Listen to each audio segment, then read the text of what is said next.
I'm Jessica, and I'm 27 years old.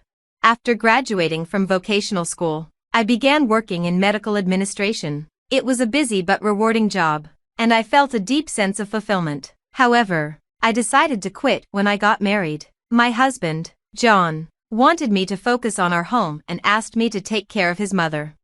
"Please look after my mother. I'm begging you," he said.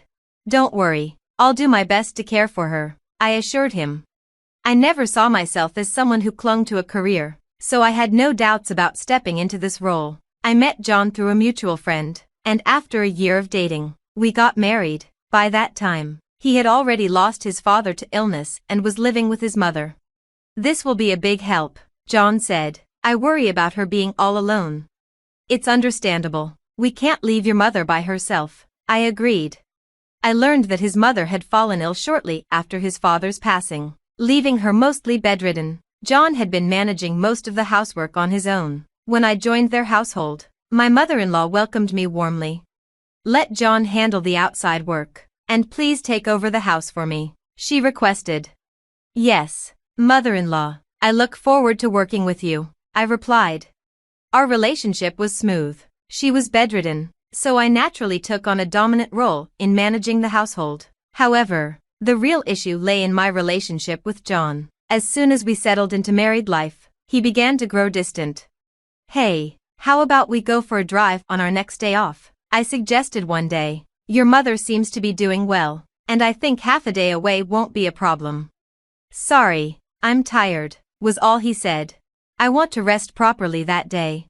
"Oh, I see. I'm sorry," I replied, trying to hide my disappointment. It wasn't long before I noticed that John seemed increasingly bothered by our interactions. At first, I assumed it was because of his busy work schedule, so I didn't dwell on it too much. But as time went on, he started avoiding me more and more. Even our intimate moments became rare. I would plan everything for the perfect night, only to be turned down. "Please, can you be a bit more cooperative? I want to have a child as soon as possible," I pleaded. "I understand how you feel, I want that too. But, sorry, let's try next time," he would say. As I neared 30, I couldn't help but feel a sense of urgency. My mother-in-law had also been urging us to give her a grandchild, and it was painful not to be able to fulfill her wish. But before we could, she passed away. After her death, John's attitude toward me grew colder and more distant. "Welcome home, John. I made your favorite cream stew for dinner," I greeted him one evening. John, are you listening? "Oh, do you want to take your bath first?" "Got it. I'll be waiting." But John had become almost completely silent at home. No matter how much I tried to engage him in conversation, it was hopeless. He ignored me completely. I thought it was likely due to the shock of losing his mother. Naturally, I assumed he just needed time to recover from the emotional toll, so I decided to support him as best as I could as his wife. However, days passed, and John remained uninterested in me. "John, how have you been feeling lately? Are you sleeping well?" I asked gently, hoping for some connection. "I want to discuss something important," I said, trying to break through the silence that had grown between us. "I'm thinking about getting a fertility test. What do you think, John?" But there was no response. I tried to change the subject, hoping to engage him. I talked about his health, his feelings, our child, and our future, anything to spark his interest. But every attempt ended in silence. "John, please say something. Have I done something to upset you? If there's something you don't like or want me to change, please tell me," I pleaded, my voice filled with desperation. But no matter how earnestly I tried, John wouldn't listen. He ignored me completely, and this coldness continued for an entire month. The man I married had become a stranger, and I was at a loss. In my desperation, I sought advice from my old friend Claire. Claire, who works for a cosmetics company, is someone I've always turned to in times of trouble. She's successful, well-connected, and has always offered wise counsel, whether it's about studies, love, or personal struggles.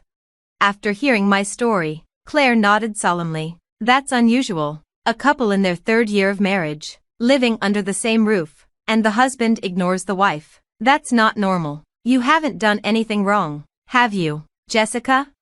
"No, I haven't," I replied, feeling utterly confused. That's why I don't understand why he's become so cold. Claire, sensing my distress, promised to help me get to the bottom of it, though I had no idea at the time. It seemed Claire had already picked up on something. If you've done nothing wrong, Jessica, then it's on him. He must be hiding something shady. Let's find out the truth, whether it's eavesdropping, surveillance, or tailing him. We'll use every means necessary. Is it okay to do something like that? I asked nervously. Absolutely, Claire replied firmly. It's worse to ignore your spouse and keep secrets when you're married. At Claire's suggestion, I secretly installed small eavesdropping devices and cameras throughout our home. Guilt gnawed at me, but my need to uncover John's secret was far stronger. As expected, John continued to ignore me, his silence cutting deeper every day. John, hey, are you listening? I would ask, hoping for any response, but he remained distant. A few days later, my phone rang. It was John. Hello? Where the hell are you? What are you trying to pull? Leaving the house for a week? His voice was full of anger. Why don't you ask yourself why I'm doing this? I shot back. What are you talking about? Speak clearly, I don't understand. Seriously? You haven't noticed? You don't know why I'm so angry? My frustration boiled over. How dare he demand clarity after ignoring me for so long? Prompted by Claire to investigate, I uncovered a shocking truth about John. The betrayal was so devastating that I couldn't stay in our home any longer. I took refuge at Claire's house, my heart heavy with anger and disbelief. It wasn't until the 7th day of my stay that John finally called. If you have something to say to me, then say it to my face, loud and clear, he suggested. Fine by me, as long as you promise not to ignore what I have to say, I retorted, the fury from my discovery still burning in my chest. The weight of his betrayal, trampling on my dedication, was too much to bear. John needed to face the consequences of his actions. I set a date and location, ending the call swiftly before he could respond. Later, we met at a local cafe. John had clearly slipped out during work, still dressed in his business suit. There was no need for any pleasantries. I got straight to the point. I laid out the evidence I had collected on the table, letting each damning photo speak for itself. What is this? Hey, stop it. Jessica, don't lay out these things, John protested, panic creeping into his voice. If you don't like it, why don't you pick them up yourself? I replied coolly. It doesn't matter, though, I can print out as many as I want. His face paled as he stared at the incriminating photos, images of him with his mistress, walking arm in arm downtown, and even entering a hotel together. The woman in all the photos was the same person. Her name was Mary, as I had discovered during my investigation. I also have audio recordings. Would you like to listen to them right here? I asked, knowing I had him cornered. Audio? He echoed, clearly shocked. I tapped the screen on my smartphone, and immediately, a conversation between John and Mary began to play. Hey, John, when is our housemate planning on leaving?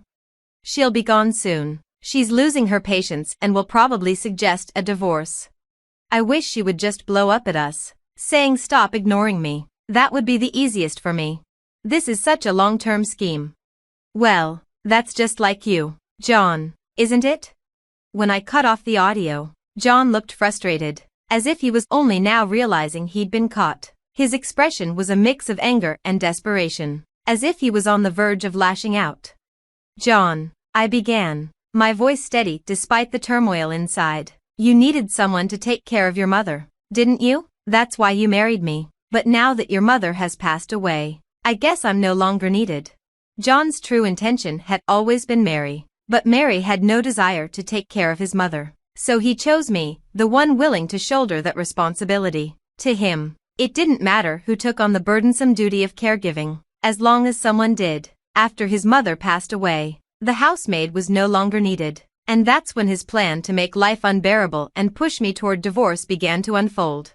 What a petty, mean-spirited, and unreasonable way to behave, I thought. It was a blatant disrespect to the sanctity of marriage. The only silver lining in this mess was that we didn't have any children. Children, huh? I continued, my voice laced with bitterness. You knew all along, didn't you? You never planned on having kids because you knew we would eventually separate. If we had children, You'd be stuck paying child support after the divorce. John sighed heavily, his shoulders slumping. Most of what you're saying is true. I married you with the intention of leaving from the start. You're the worst, John. What do you think my life is? Just a convenience for you? My bad, he replied with a dismissive shrug. That said, it does save me a lot of trouble. Let's get divorced. Of course, I agreed, but not before I finish speaking with someone else. Someone else? You don't mean? Before he could finish, 2 women arrived, right on time. Sorry to keep you waiting, one of them said. John looked stunned. What is this? You can't mean. John, meet Mary, I said coldly. So, you're the housemaid now? I'm not a housemaid, I shot back. I'm still his wife, at least for now. Turning to Claire, I added, thank you. You're welcome, she replied, a slight smile on her lips. John's eyes darted between me, Claire, and Mary, trying to process what was happening. Claire, but I thought you were looking for new cosmetics to review. I'm sorry, that was a lie, Claire admitted, her tone unapologetic. What I was actually looking for was my best friend's husband's mistress. In other words, you. She then seated Mary next to John, sealing his fate with a cold finality. I laid out the same incriminating photos of the affair on the table in front of Mary. Her reaction was like that of a child caught in mischief, wide-eyed and startled, but without fully grasping the seriousness of the situation. It didn't matter what her attitude was, I knew exactly what I needed to do. I'm going to demand compensation from both of you, I stated firmly. What are you talking about? Mary stammered. Why should I have to pay compensation? I haven't done anything wrong. Have I troubled you in some way? Do you really believe that? I asked, incredulous. Mary, I've confirmed that you're married. How would you feel if your own husband was involved with another woman? Doesn't that trouble you? Mary, who came from a wealthy family, seemed completely detached from reality. She blinked at me in confusion, as if the concept of consequences was foreign to her. You knew John was married when you entered into a relationship with him, correct? I pressed. Well, yes, but that's already crossing the line into adultery. That's why you're being asked to pay compensation. Do you understand? Your relationship with John has caused me significant harm.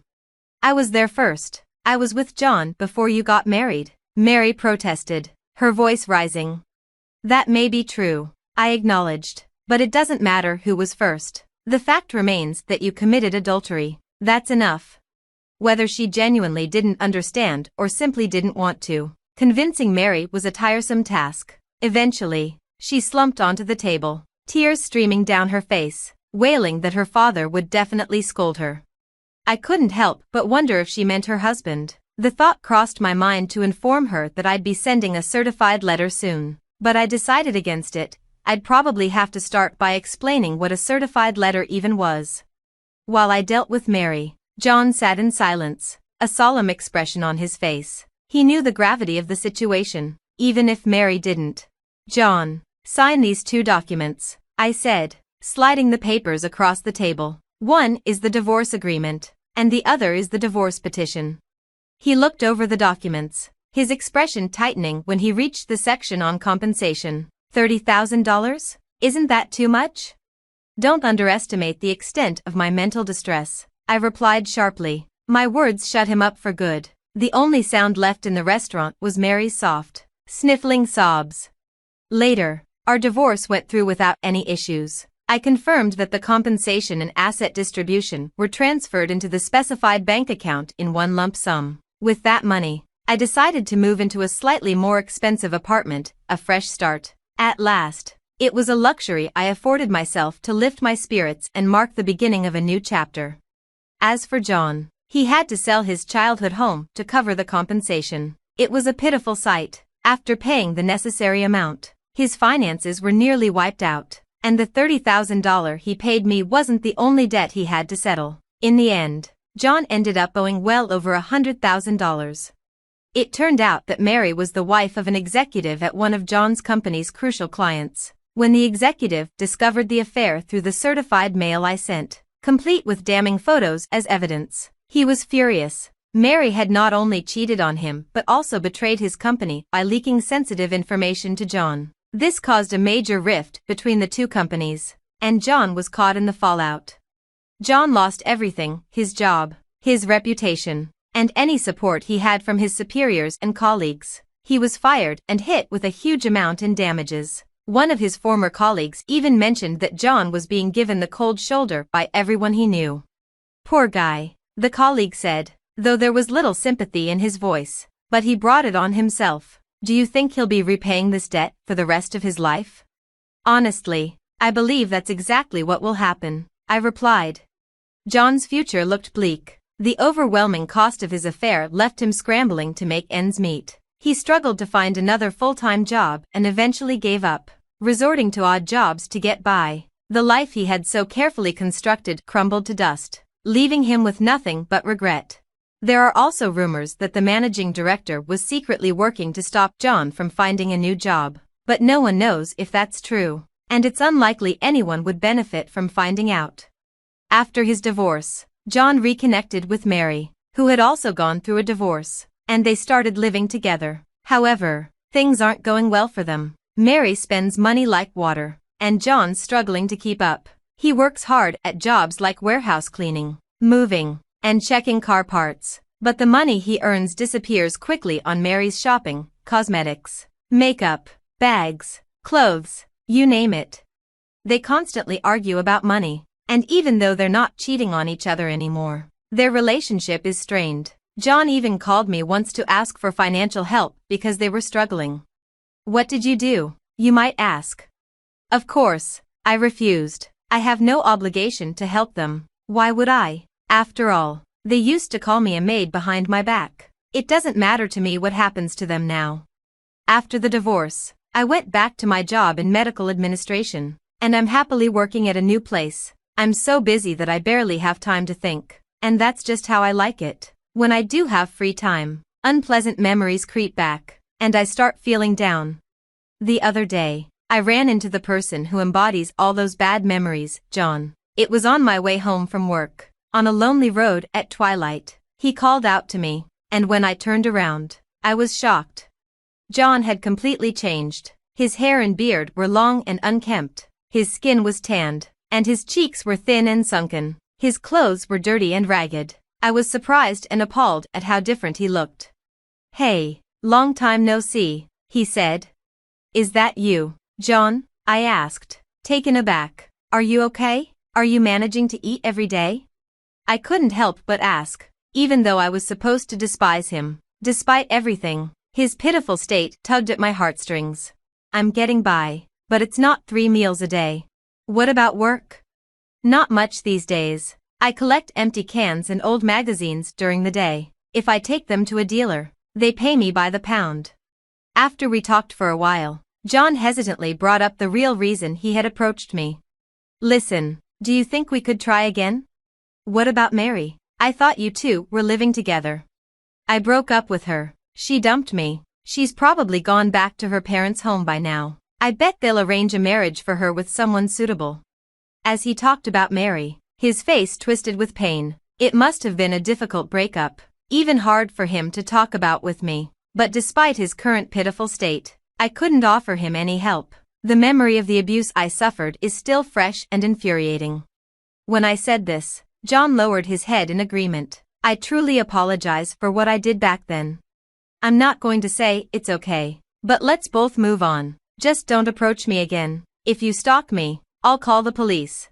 "I won't stalk you. I'm sorry for bothering you. So, see you then."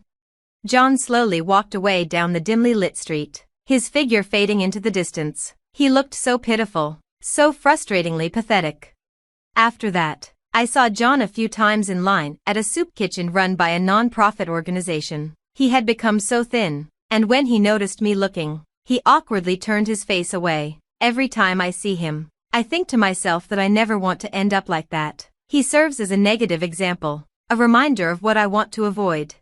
This is how my first marriage ended disastrously, but I haven't given up on building a happy family with someone. There's still a long road ahead, and I believe I can still find happiness. With that in mind, I've decided to start participating in local social events with my friend Claire. Being divorced doesn't mean I should feel intimidated. The world is vast, and somewhere out there must be a man who will embrace me gently.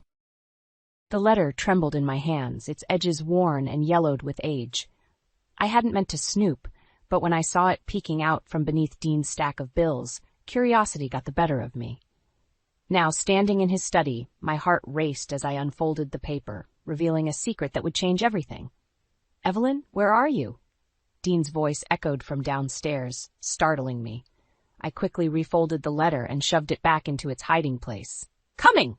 I called, trying to keep my voice steady as I hurried out of the room. Dean was waiting at the bottom of the stairs, car keys in hand. "I'm heading out. Dad needs his medication in an hour." "Where are you going?" I asked, unable to keep the suspicion out of my voice. He shrugged, avoiding my gaze. "Just some errands. I'll be back later." As the front door slammed behind him, I sighed and made my way to the living room, where Arthur, my father-in-law, sat in his wheelchair by the window. "Everything all right, dear?" Arthur asked, his kind eyes crinkling with concern. I forced a smile. "Of course. How are you feeling today?" "Oh, same as always. But don't change the subject. What's troubling you?" I hesitated, then sat down on the couch across from him. "Arthur, have you ever felt like there's something you don't know about your own family?" He chuckled softly. "My dear, every family has its secrets. But what's brought this on?" Before I could answer, the doorbell rang. I excused myself and went to answer it, finding Dean's Aunt Mary on the porch. "Evelyn, I hope I'm not interrupting," she said, enveloping me in a warm hug. "Not at all. Come in," I replied, grateful for her presence. Mary had always been a rock for me, especially since I'd quit my nursing job to care for Arthur full-time. As we settled in the kitchen with cups of tea, Mary studied my face. "Something's bothering you? Is it Dean again?" I nodded, feeling the weight of everything pressing down on me. "I found a letter in his study," I confessed. "I didn't read it, but, Mary, I think he's hiding something from me. And it's not just that. The way he's been acting lately, the secretive phone calls, the unexplained absences." Mary reached across the table and squeezed my hand. "Evelyn, you're one of the strongest women I know. You gave up your career to care for Arthur, and I've seen how much love and dedication you pour into this family, but you can't keep sacrificing yourself for people who don't appreciate it." "I don't know what to do," I whispered, feeling tears prick at my eyes. "First things first," Mary said firmly. "You need to confront Dean about that letter. Whatever it is, you deserve the truth." Just then we heard the front door open and Dean's voice called out, "I'm home." Mary and I exchanged a look. "No time like the present. Just a sec," she murmured, giving my hand one last squeeze before standing up. As Dean walked into the kitchen, his eyes widened in surprise at the sight of his aunt. "Mary, what are you doing here?" "Just visiting," she replied coolly. "But I think you and Evelyn need to talk. I'll go keep Arthur company." As Mary left the room, Dean turned to me with a questioning look. I took a deep breath, steeling myself for what was to come. "Dean, we need to talk about the letter I found in your study." His face paled. "What letter?" "The one you've been hiding. I didn't read it, but I know it's important. What are you keeping from me?" Dean's expression hardened. "You had no right to go through my things. And you have no right to keep secrets that affect this family." I shot back, my voice rising. "I've given up everything to take care of your father, to support you. The least you can do is be honest with me." For a moment we stood there in tense silence. Then Dean's shoulders slumped. "You're right," he said quietly. "There's something I need to tell you, but you're not going to like it." As he began to speak, I felt my world tilting on its axis, knowing that whatever came next would change our lives forever. I stared at the pile of bills on the kitchen table, my stomach churning. How had it come to this? Dean's revelation about his gambling debts had left me reeling, but the reality of our financial situation was even worse than I'd imagined. "Evelyn?" Arthur's voice called from the living room. "Is everything all right?" I quickly shoved the bills into a drawer and plastered on a smile as I walked into the living room. "Everything's fine, Arthur. How about some lunch?" As I prepared a simple meal for us, I couldn't help but think about how different my life had become. Just 2 years ago, I was a respected nurse with a promising career ahead of me. Now I was struggling to make ends meet while caring for my father-in-law full-time. "You're awfully quiet today," Arthur observed as we ate. I sighed, unable to hide my distress any longer. "I'm sorry, Arthur, it's just... things are a bit tight right now, financially speaking." Arthur's brow furrowed with concern. "Has Dean not been providing enough?" "It's complicated," I said, not wanting to burden him with the truth about his son's irresponsible behavior. Just then, the front door slammed, and Dean strode into the room. "Hey, Dad," he said, barely glancing at me. "I'm heading out again. Don't wait up." "Dean, wait," I called, following him to the door. "We need to talk about the bills. There's not enough to cover everything this month." He shrugged, avoiding my gaze. "Figure it out. I've got things to take care of." As he walked out, leaving me once again to deal with the mess he'd created, I felt a surge of anger and frustration. How much longer could I keep this up? The phone rang, startling me out of my thoughts. It was Mary. "Evelyn, dear, how are you holding up?" Her warm voice came through the line. I couldn't hold back anymore. The tears I'd been fighting all day finally spilled over. "Oh, Mary," I choked out. "It's worse than we thought. Dean's gambling. He's put us in a terrible position." "I'm coming over," Mary said firmly. "We'll figure this out together." An hour later, Mary and I sat at the kitchen table, surrounded by bills and bank statements. The reality of our situation was laid bare before us. "Evelyn," Mary said gently, "you can't keep going on like this. Dean's behavior is putting you and Arthur at risk." I nodded, feeling a strange mix of relief and dread at having someone else acknowledge the gravity of the situation. "I know, but what can I do? I can't just abandon Arthur." Mary's eyes lit up with an idea. What if we looked into assisted living for Arthur? Somewhere he'd be well cared for, and you could go back to nursing. The thought had crossed my mind before, but I'd always pushed it away, feeling guilty. "I don't know, Mary. It feels like giving up." "It's not giving up," she insisted. "It's taking care of yourself so you can better take care of others. You're a brilliant nurse, Evelyn. The world needs you back out there." As we talked through the possibilities, I felt a glimmer of hope for the first time in months. Maybe there was a way out of this mess after all. Our conversation was interrupted by the sound of a key in the lock. Dean stumbled in, reeking of alcohol. "What's going on here?" he slurred, eyeing Mary suspiciously. I stood up, my resolve strengthening. "We're discussing options, Dean. Things can't go on like this." His face darkened. "What's that supposed to mean?" Before I could respond, Arthur's voice called out from the living room, sounding distressed. "Evelyn? Dean, I need help." As I rushed to Arthur's side, with Dean stumbling behind me, I knew that a critical moment had arrived. Something had to change, and soon. The weight of the decisions before me pressed down, but for the first time in a long while, I felt ready to face them head-on. The early morning light filtered through the curtains as I sat at Arthur's bedside, my eyes heavy from another sleepless night. Dean hadn't come home again, and the weight of his absence pressed down on me like a physical force. "Evelyn, dear," Arthur's weak voice broke through my thoughts. "You look exhausted. Why don't you get some rest?" I forced a smile. "I'm fine, Arthur. How are you feeling this morning?" Before he could answer, the front door slammed, and Dean's unsteady footsteps echoed through the house. My heart raced as I braced myself for what was to come. "Where have you been?" I demanded as Dean stumbled into the room, reeking of alcohol and cheap perfume. He waved dismissively. "Out. What's it to you?" Arthur's face fell, his disappointment in his son palpable. "Dean, son, this isn't right. Evelyn deserves better." Dean's eyes flashed with anger. "Stay out of this, Dad. It's none of your business." I stepped between them, my voice low and firm. "That's enough, Dean. Go sleep it off." As Dean skulked away, I turned back to Arthur, my heart breaking at the sadness in his eyes.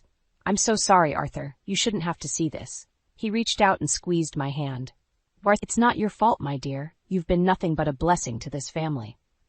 Later that afternoon, as I was preparing Arthur's medication, my phone buzzed with a text from Mary. "Need to talk. Can you meet me at the cafe in an hour?" Anxiety gnawed at my stomach as I made my way to the cafe. Mary was already there, her face grave as I sat down across from her.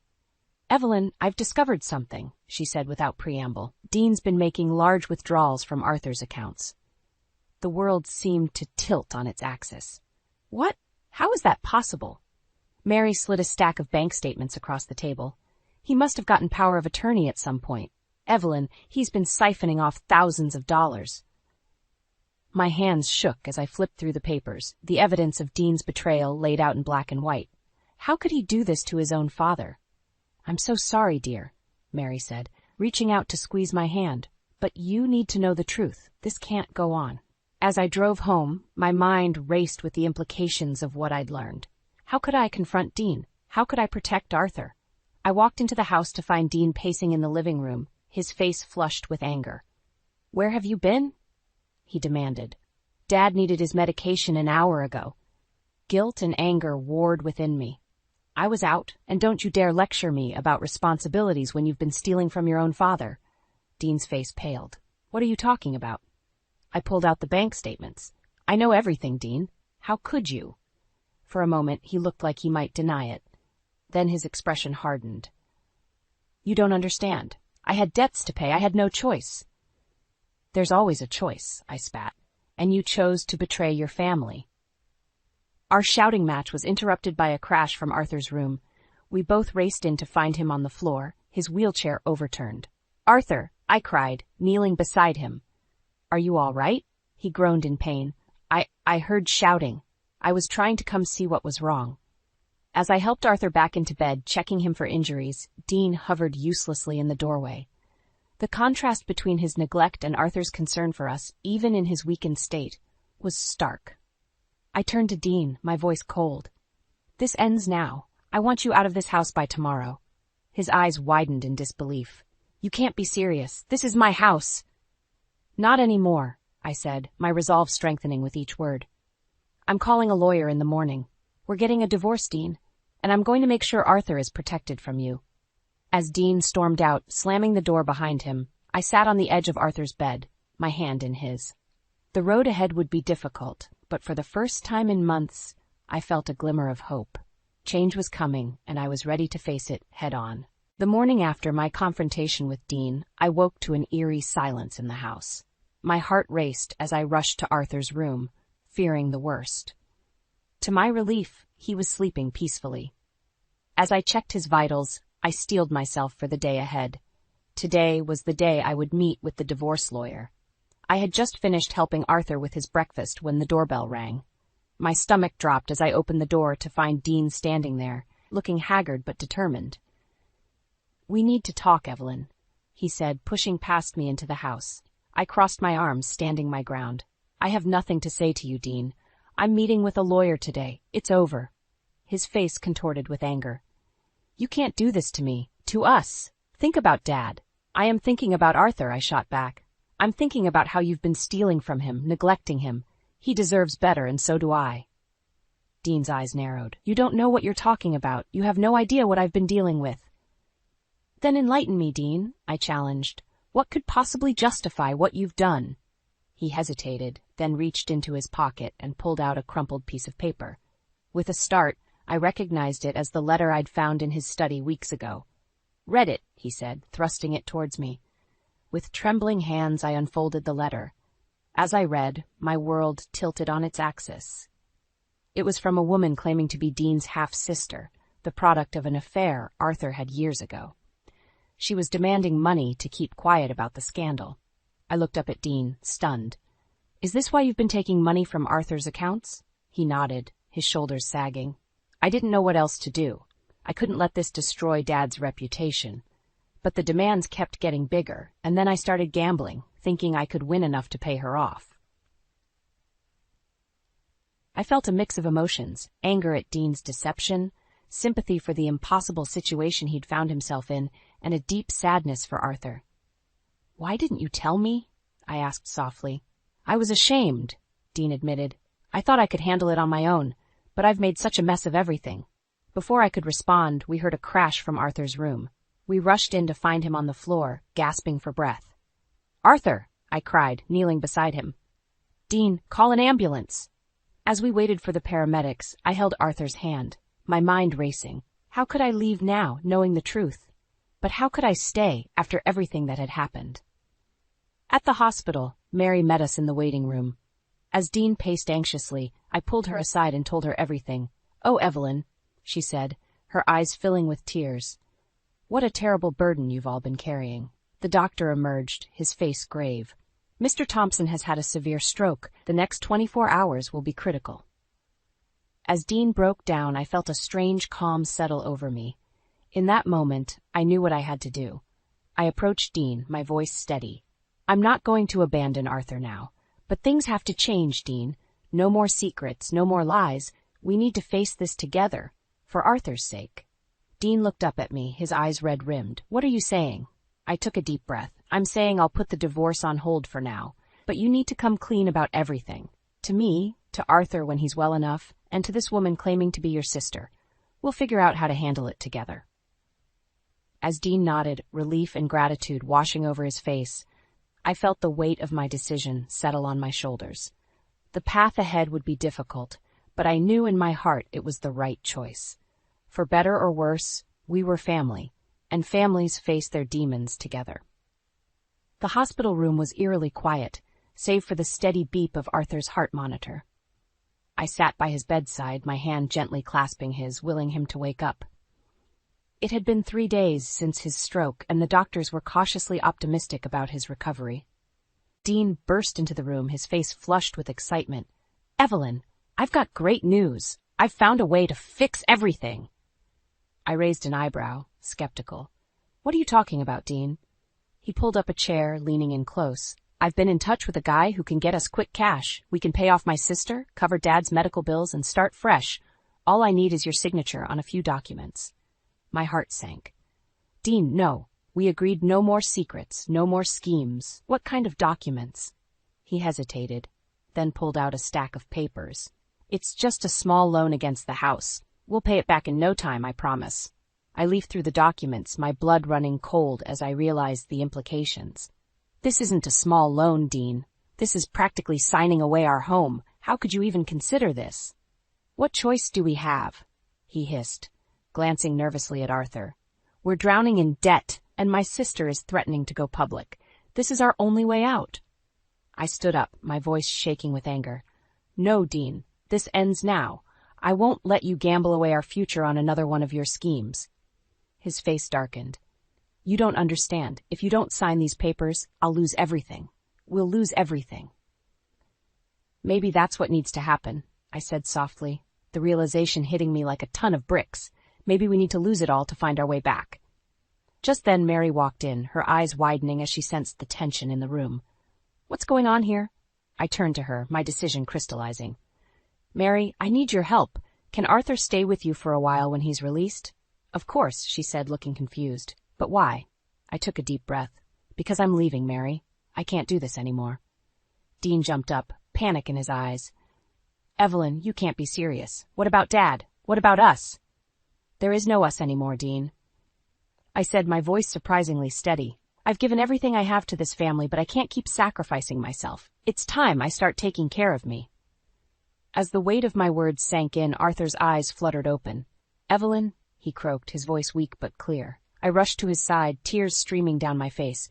"I'm here, Arthur. How are you feeling?" He squeezed my hand weakly. "I heard everything," he whispered. "You go. Be happy." A sob escaped me as I realized Arthur had been aware of our conversation. "Are you sure? I don't want to abandon you." Arthur's eyes flickered to Dean, then back to me. "Not abandoning, saving yourself. Proud of you." In that moment, looking into Arthur's eyes, I found the strength I needed. I turned to Dean, my resolve firm. "I'm going to my parents' house tonight. I'll be back tomorrow to pack my things. I want a divorce, Dean, for real this time." Dean's face crumpled, but I steeled myself against the guilt. I'd made my decision, and for once I was putting myself first. As I walked out of the hospital room, Mary followed me. "Evelyn, wait. Are you sure about this?" I nodded, feeling a strange mix of sadness and liberation. "I am, Mary. It's time for me to start a new chapter. I can't keep living in the shadows of Dean's mistakes." She pulled me into a tight hug. "I'm here for you, whatever you need." As I drove to my parents' house that night, my car packed with a few essentials, I felt a glimmer of hope for the first time in years. The road ahead would be difficult, but I was ready to face it head on. It was time to reclaim my life, my career, and my happiness. And nothing, not even the love I still felt for Arthur, could hold me back anymore. The call came at 3 a.m., jolting me from a fitful sleep. Mary's voice trembled on the other end of the line. "Evelyn, you need to come to the hospital. It's Arthur." My heart raced as I threw on clothes and rushed out the door. The past month, living at my parents' house, had been a whirlwind of emotions and legal meetings, but Arthur had always been at the forefront of my mind. When I arrived at the hospital, Mary was waiting outside Arthur's room, her eyes red-rimmed. "The doctors say it won't be long now," she whispered. I steeled myself and entered the room. Arthur lay there, looking smaller and frailer than I'd ever seen him. Dean sat by his bedside, his head in his hands. "Evelyn," Arthur croaked, his eyes lighting up as he saw me. "You came." I rushed to his side, taking his hand in mine. "Of course I came, Arthur. I'm here." He smiled weakly. "Good. There's something I need to tell you both." Dean looked up, his face haggard. "Dad, save your strength." Arthur shook his head. "No time. Evelyn, in my desk, there's a letter, my will. You need to know." His words were cut off by a fit of coughing. A nurse rushed in, ushering us out of the room. Dean and I stood in the hallway, the tension between us palpable. "What's he talking about?" Dean demanded. "What will?" I shook my head, bewildered. "I don't know. I haven't seen any will." Hours passed in agonizing silence. Finally, the doctor emerged, his face solemn. "I'm sorry," he said softly. "He's gone." The world seemed to tilt on its axis. Despite our complicated history, I felt a deep ache for the kind man who had become like a father to me. In the days that followed, I threw myself into arranging the funeral, grateful for the distraction. It wasn't until the day before the service that I remembered Arthur's words about the will. With a sense of trepidation, I went to the house Dean and I had once shared. He wasn't home, which was a relief. I made my way to Arthur's study, my heart pounding as I opened his desk drawer. There, nestled among old papers, was an envelope with my name on it. With trembling hands, I opened it and began to read. "My dear Evelyn, if you're reading this, I'm no longer with you. I want you to know how much you've meant to me these past years. You've been more than a daughter-in-law. You've been the daughter I never had. It's because of this that I've made a decision that may come as a shock. I've amended my will to leave you my stock portfolio. It's not a fortune, but it should be enough to give you a fresh start. I know things have been difficult with Dean, and I'm sorry for the part I've played in that. But you deserve happiness, Evelyn. Use this gift to build the life you've always dreamed of. With all my love, Arthur." I sat there, stunned, tears streaming down my face. The implications of Arthur's gift were staggering. With this inheritance, I could pay off the debts Dean had accrued, restart my nursing career, maybe even open the small clinic I'd always dreamed of. Just then, I heard the front door slam. "Evelyn," Dean's voice called out. "What are you doing here?" I quickly folded the letter and stood up, my mind racing. How would Dean react to this news? Would he try to contest the will? The thought of another legal battle made my stomach churn. As Dean's footsteps approached the study, I took a deep breath. This was it, the moment that would determine the course of my future. I had to be strong, had to stand my ground, for Arthur's sake and for my own. "Dean," I said, my voice steadier than I felt. "We need to talk. There's something you need to know about your father's will." The tension in the room was palpable as I stood face to face with Dean, Arthur's letter clutched tightly in my hand.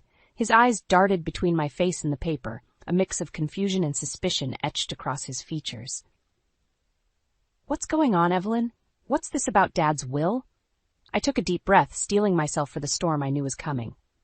"Arthur left me his stock portfolio, Dean. He wanted me to have a fresh start." The color drained from Dean's face, replaced quickly by a flush of anger. "That's impossible. You're lying." "I'm not," I said, my voice steady despite my racing heart. "It's all here in this letter. He knew about our problems, Dean. He wanted to help me."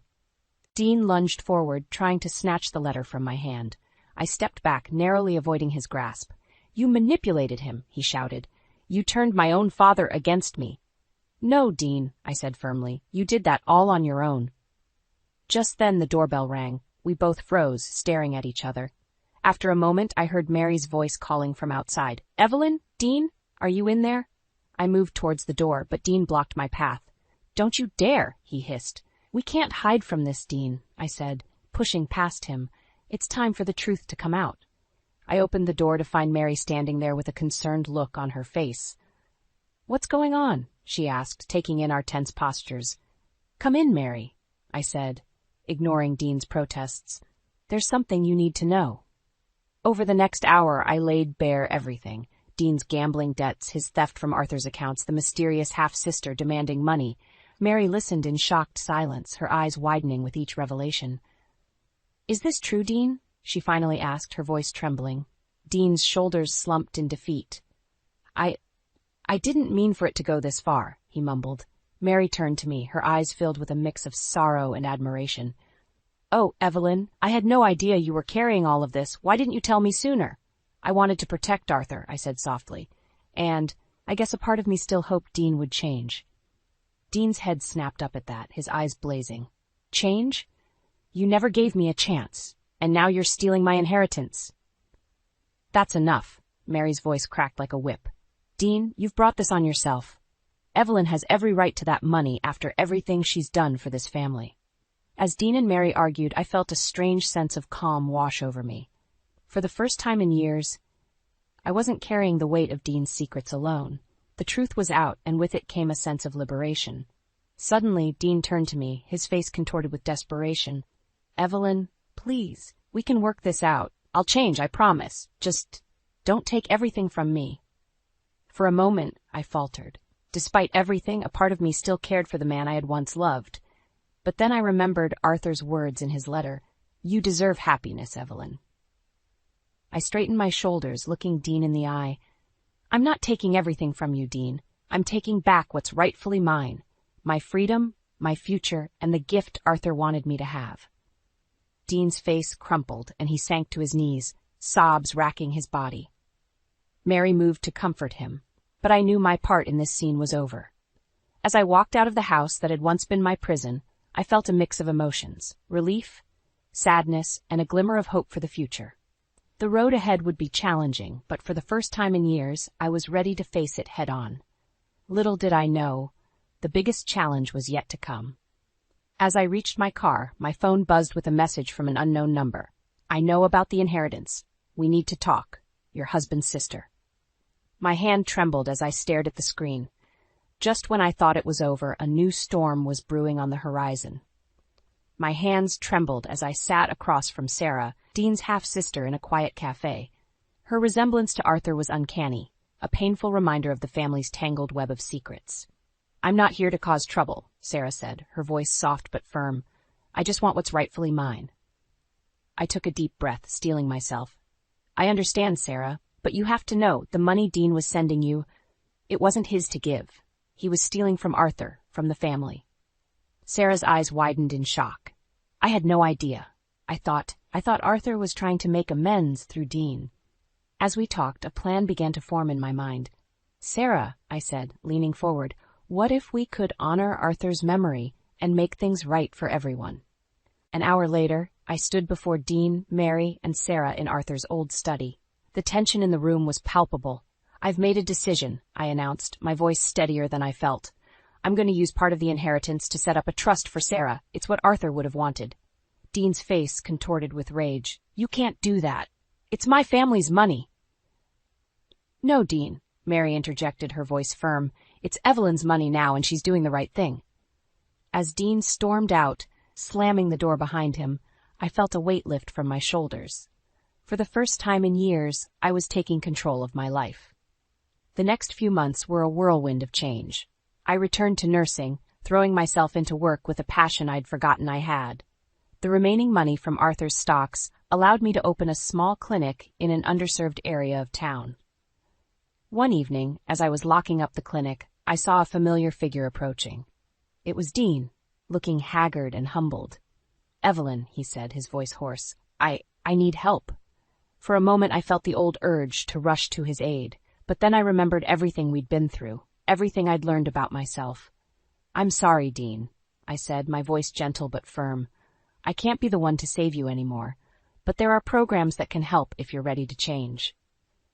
As I watched him walk away, I felt a mix of sadness and relief. Our chapter together was truly over, but a new one was just beginning for me. Weeks later, I stood in front of a group of nursing students, sharing my experiences and the lessons I'd learned. As I spoke about resilience, self-worth, and the power of standing up for oneself, I saw the spark of understanding in their eyes. "Remember," I said, my voice strong and clear, "you are more than your circumstances. You have the power to rewrite your story, to choose happiness and fulfillment." After the lecture, Mary approached me, her eyes shining with pride. "Arthur would be so proud of you, Evelyn. You've turned this difficult situation into something beautiful." I smiled, feeling a warmth spread through my chest. "I couldn't have done it without your support, Mary, or without everything I learned from Arthur." As we walked out into the sunlight, I felt a sense of peace wash over me. The road had been long and painful, but it had led me here, to a place of strength, purpose, and self-discovery. That evening, as I sat on my porch watching the sunset, I thought about the journey I'd been on. From a woman trapped in a cycle of manipulation and self-doubt, I'd become someone who could stand tall, make tough decisions, and help others. I pulled out Arthur's letter, reading his words one last time. "Use this gift to build the life you've always dreamed of." Tears pricked my eyes as I realized that's exactly what I'd done. And this was just the beginning. As the last rays of sunlight painted the sky in brilliant hues, I felt a surge of excitement for what the future held. I had reclaimed my life, my career, and my happiness. And now, with each new day, I was writing a new chapter, one filled with hope, purpose, and the unshakable knowledge that I was exactly where I was meant to be. The end was just the beginning, and I was ready for whatever came next. "For heaven's sake, Julia, you're not folding those napkins properly." The shrill voice of my mother-in-law, Marian, pierced through the kitchen like a hot knife through butter. I closed my eyes, took a deep breath, and counted to 10 before turning to face her. "Marian, I've been folding napkins for dinner parties for 20 years. I think I know what I'm doing," I replied, trying to keep my voice steady. She huffed, her coiffed silver hair bouncing as she shook her head. "Well, clearly not. Here, let me show you the right way." Before I could protest, Marian had snatched the crisp linen napkin from my hands and began refolding it with exaggerated movements. I bit my tongue, reminding myself that she was still grieving. It had only been 3 months since her husband Frank had passed away, and Brian had insisted she move in with us temporarily. 3 months that felt like 3 years. "Mom, leave Julia alone. She's got everything under control," Brian's voice came from the doorway. I shot him a grateful look, but Marian barely acknowledged him. "I'm just trying to help, dear. After all, this dinner party is important for your promotion, isn't it?" Marian said, her tone sickeningly sweet. Brian sighed. "Yes, but—" "Then we want everything to be perfect," Marian interrupted, beaming at her son. "Now, Julia, about the menu. Are you sure you want to serve that salmon dish? It's so common." I gritted my teeth. "The salmon is Brian's boss's favorite, Marian. We've discussed this." "If you say so, dear," she replied, patting my arm condescendingly. "I just hope it's not too fishy." As Marian bustled out of the kitchen, I turned to Brian, my eyes pleading. He crossed the room and wrapped his arms around me. "I'm sorry, honey, I know she can be a bit much," he murmured into my hair. I pulled away, looking up at him. "A bit much?" "Brian, she's driving me crazy. How long is temporary going to last?" Before he could answer, our daughter Ivy burst into the kitchen, her pigtails flying. "Mommy, Grandma says I can wear my new party dress tonight." I frowned.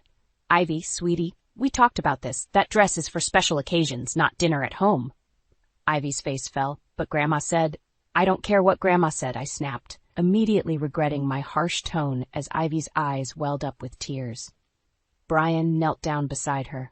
"Hey, Pumpkin, why don't you go put on that pretty blue dress we bought last week? You look like a princess in that one."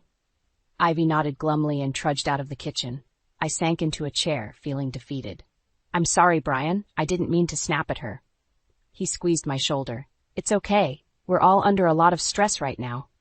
Just then, Marian's voice rang out from the living room. "Julia, did you move my antique vase? I can't find it anywhere." I closed my eyes, counting to 10 again.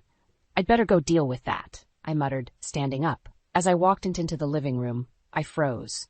Marian was standing there, holding the shattered remains of her precious face. Her eyes were blazing with fury.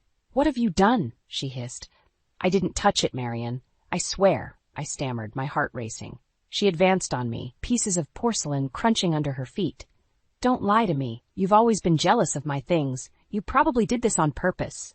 "Mom, that's enough." Brian's voice boomed from behind me. "Julia would never do something like that."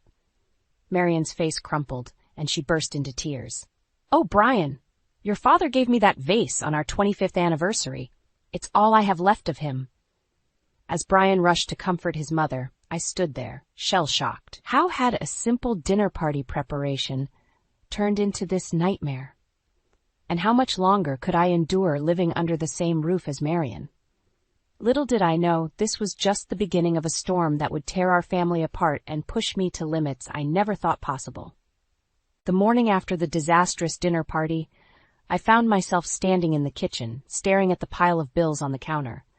My hands shook as I sorted through them, the numbers blurring before my eyes. How had things gotten so out of hand? "Oh, Julia, you're up early." Marion's voice startled me. I quickly gathered the bills, trying to hide them from her prying eyes. "Just getting a head start on the day," I replied, forcing a smile. Marion peered over my shoulder. "Are those bills? My goodness, there are so many. Brian can't possibly be okay with all this spending." I felt my cheeks burn. "Our finances are none of your concern, Marion." She clicked her tongue disapprovingly. "I'm just looking out for my son's best interests. You know, when I was managing our household." "Mom, please," Brian interrupted, entering the kitchen. "Julia's got it under control." Marion huffed but retreated to the living room. Brian wrapped his arms around me from behind. "Don't let her get to you, honey. We're doing fine." I leaned into him, wishing I could believe that. The truth was we were struggling. Between Ivy's school fees, the mortgage, and now the added expense of having Marion living with us, our savings were dwindling fast. "Actually, Brian," I started, turning to face him, "I think we need to talk about our budget with your mother here." "Mommy!" Ivy's excited voice cut through the tension. She bounded into the kitchen, waving a glossy catalog. "Look what Grandma gave me. Can we order this dollhouse, please?" I took the catalog, my eyes widening at the price tag.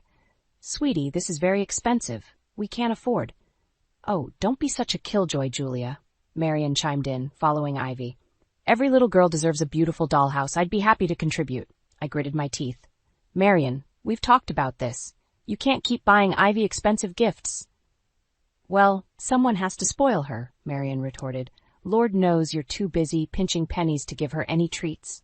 "That's enough," Brian's voice boomed, startling us all. "Mom, I appreciate your generosity, but Julia and I make the decisions about Ivy's upbringing. And Julia, can we please discuss our finances in private?" Ivy's lower lip trembled. "So, no dollhouse?" I knelt down, pulling her into a hug. "Not right now, sweetheart, but how about we make one together? We can use that big cardboard box in the garage." Ivy's face lit up. "Really? Can we start now?" "After breakfast," I promised, relief washing over me as she skipped away. Marion sniffed. "Cardboard, how quaint." I ignored her, turning back to the bills. "Brian, we really need to talk about this," he sighed, running a hand through his hair. I know, but can it wait until after work? I've got a big presentation today." Before I could respond, he kissed my cheek and hurried out the door. I stared after him, feeling more alone than ever. Throughout the day, Marion's criticisms continued to pile up. She questioned every purchase I made at the grocery store, scoffed at my attempts to mend Ivy's clothes instead of buying new ones, and even had the audacity to suggest I get a real job to contribute more to the household. By evening, I was at my breaking point. As I stirred a pot of soup, our third meal of leftovers this week, Marion hovered behind me. "You know, Julia," she began, her voice dripping with false sweetness, "I couldn't help but notice how worn out Brian looked this morning. Perhaps if you were more frugal with the household expenses, he wouldn't have to work so hard." The spoon clattered against the pot as I whirled to face her. "That's it, Marion. I've had enough of your constant criticism and meddling. This is my home, my family, and I'm doing the best I can." Marion's eyes widened in shock, then narrowed dangerously. "Well, I never. Is this how you repay my son's generosity? By disrespecting his mother? Mommy? Grandma?" Ivy's small voice came from the doorway. "Why are you yelling?" As I looked from my daughter's confused face to Marion's smug one, I realized with a sinking heart that this battle was far from over. In fact, it was just beginning. I woke up with a knot in my stomach, dreading another day of Marion's constant criticism. As I padded downstairs in my worn bathrobe, I heard her voice floating from the kitchen. Honestly, Brian, I don't know how you can stand it. Your wife lounging around in that ratty old thing. In my day, we made an effort to look presentable, even at home. I froze on the stairs, my cheeks burning with humiliation. Brian's response was too quiet to hear, but Marion's shrill laugh cut through the air like a knife. Taking a deep breath, I squared my shoulders and marched into the kitchen. Good morning, I said, forcing a smile. Marion's eyes raked over me, her lips pursed in disapproval. Oh, Julia, I was just telling Brian how a little effort goes a long way in keeping the spark alive in a marriage. I bit my tongue, pouring myself a cup of coffee. Brian cleared his throat awkwardly. Mom, please. Julia works hard taking care of our home and Ivy. Of course, dear, Marion patted his hand. I'm sure she does her best. The backhanded compliment stung, but I refused to let her see how much she was getting to me. Instead, I focused on making Ivy's lunch for school. As I spread peanut butter on whole wheat bread, Marion peered over my shoulder. Oh, is that all you're giving her? When Brian was little, I always made sure he had a hot, nutritious lunch. A growing child needs proper fuel, you know? I slammed the knife down on the counter. Marion, I appreciate your concern, but I know what's best for my daughter. Well, excuse me for caring about my granddaughter's well-being, Marion sniffed. I suppose in this modern age, convenience trumps nutrition. Before I could retort, Ivy bounced into the kitchen. Morning, Mommy. Morning, Daddy. Morning, Grandma. Marion's face transformed into a mask of doting grandmother. Good morning, sweetheart. Are you ready for your big day? I frowned. Big day? Ivy's eyes widened. Oh, I forgot to tell you. Grandma's taking me shopping after school for a new outfit for picture day next week. My heart sank. Ivy, honey, we talked about this. We can't afford new clothes right now. You have plenty of nice things to wear for pictures. Marion waved her hand dismissively. Nonsense. Every little girl deserves to feel special on picture day. It's my treat. I felt my temper rising. Marion, we've discussed this. You can't keep undermining our parenting decisions. I'm not undermining anything, Marion replied, her voice sickly sweet. I'm simply being a loving grandmother, something you wouldn't understand, given your background. The room fell silent. Even Ivy sensed the tension, her small face creased with worry. What's that supposed to mean? I asked, my voice dangerously low. Marion's eyes glittered with malice. Well, dear, it's no secret that you didn't have the most stable upbringing. I'm just trying to give Ivy the advantages you never had. I felt like I'd been slapped. How dare she bring up my past? Before I could respond, Brian stepped between us. That's enough, Mom. You've crossed a line. Marion's face crumpled into a look of hurt innocence. I'm only trying to help. If you'd rather I not be involved in Ivy's life at all. No, Grandma, Ivy cried, throwing her arms around Marion's waist. I want you to take me shopping. I stood there, feeling utterly defeated. Brian shot me an apologetic look, but I turned away, unable to bear his pity. Fine, I said, my voice hollow. Take her shopping, but this discussion isn't over, Marion. As I walked out of the kitchen, I heard Marion's triumphant whisper to Ivy. Don't worry, darling. Grandma will make sure you have the prettiest dress in the whole school. I clenched my fists, a newfound determination rising within me. This woman had invaded my home, criticized my parenting, and was now trying to buy my daughter's affection. Something had to give, and soon. Little did I know, the worst was yet to come. I stood in the doorway of Ivy's room, my jaw clenched as I surveyed the chaos before me. Scattered across the floor were piles of new clothes, shoes, and toys, all with price tags still attached. In the center of it all sat Ivy, happily playing with a brand-new tablet. Ivy, honey, I said, trying to keep my voice calm, where did all this come from? She looked up at me, her eyes shining. Grandma took me shopping again. Isn't it great, Mommy? My stomach churned. This was far beyond a simple picture day outfit. I picked up a designer dress, the price tag making me wince. Sweetie, this is too much. We can't keep all of this. Ivy's face fell. But Grandma said I deserved it. She said you and Daddy worked too hard to give me nice things. Before I could respond, Marion appeared behind me. Oh, Julia, don't be such a spoilsport. A grandmother is allowed to spoil her only grandchild, isn't she? I whirled to face her. Marian, this is completely out of hand. We can't afford— You can't afford it, Marian interrupted, her voice sickly sweet. I, on the other hand, have the means to give Ivy the life she deserves. The life she deserves? I repeated, my voice rising. What's that supposed to mean? Marian's eyes narrowed. Well, dear, let's be honest. Your humble upbringing hardly qualifies you to understand the finer things in life. I'm simply ensuring Ivy doesn't suffer the same limitations. Her words hit me like a physical blow. I glanced at Ivy, who was watching us with wide, confused eyes. Ivy, sweetheart, can you go downstairs for a bit? Grandma and I need to talk. Once Ivy was out of earshot, I turned back to Marian. How dare you? You have no right to undermine our parenting or make decisions about what Ivy needs. Marian laughed, a cold, brittle sound. Oh, please, I've seen how you struggle to make ends meet. Face it, Julia, you're in over your head. Ivy deserves better than hand-me-downs and budget meals. We provide everything Ivy needs, I hissed. Love, stability, values. Things money can't buy. How quaint, Marian sneered. But in the real world, dear, money talks. And right now, I'm the one with the means to give Ivy a proper future. I felt something snap inside me.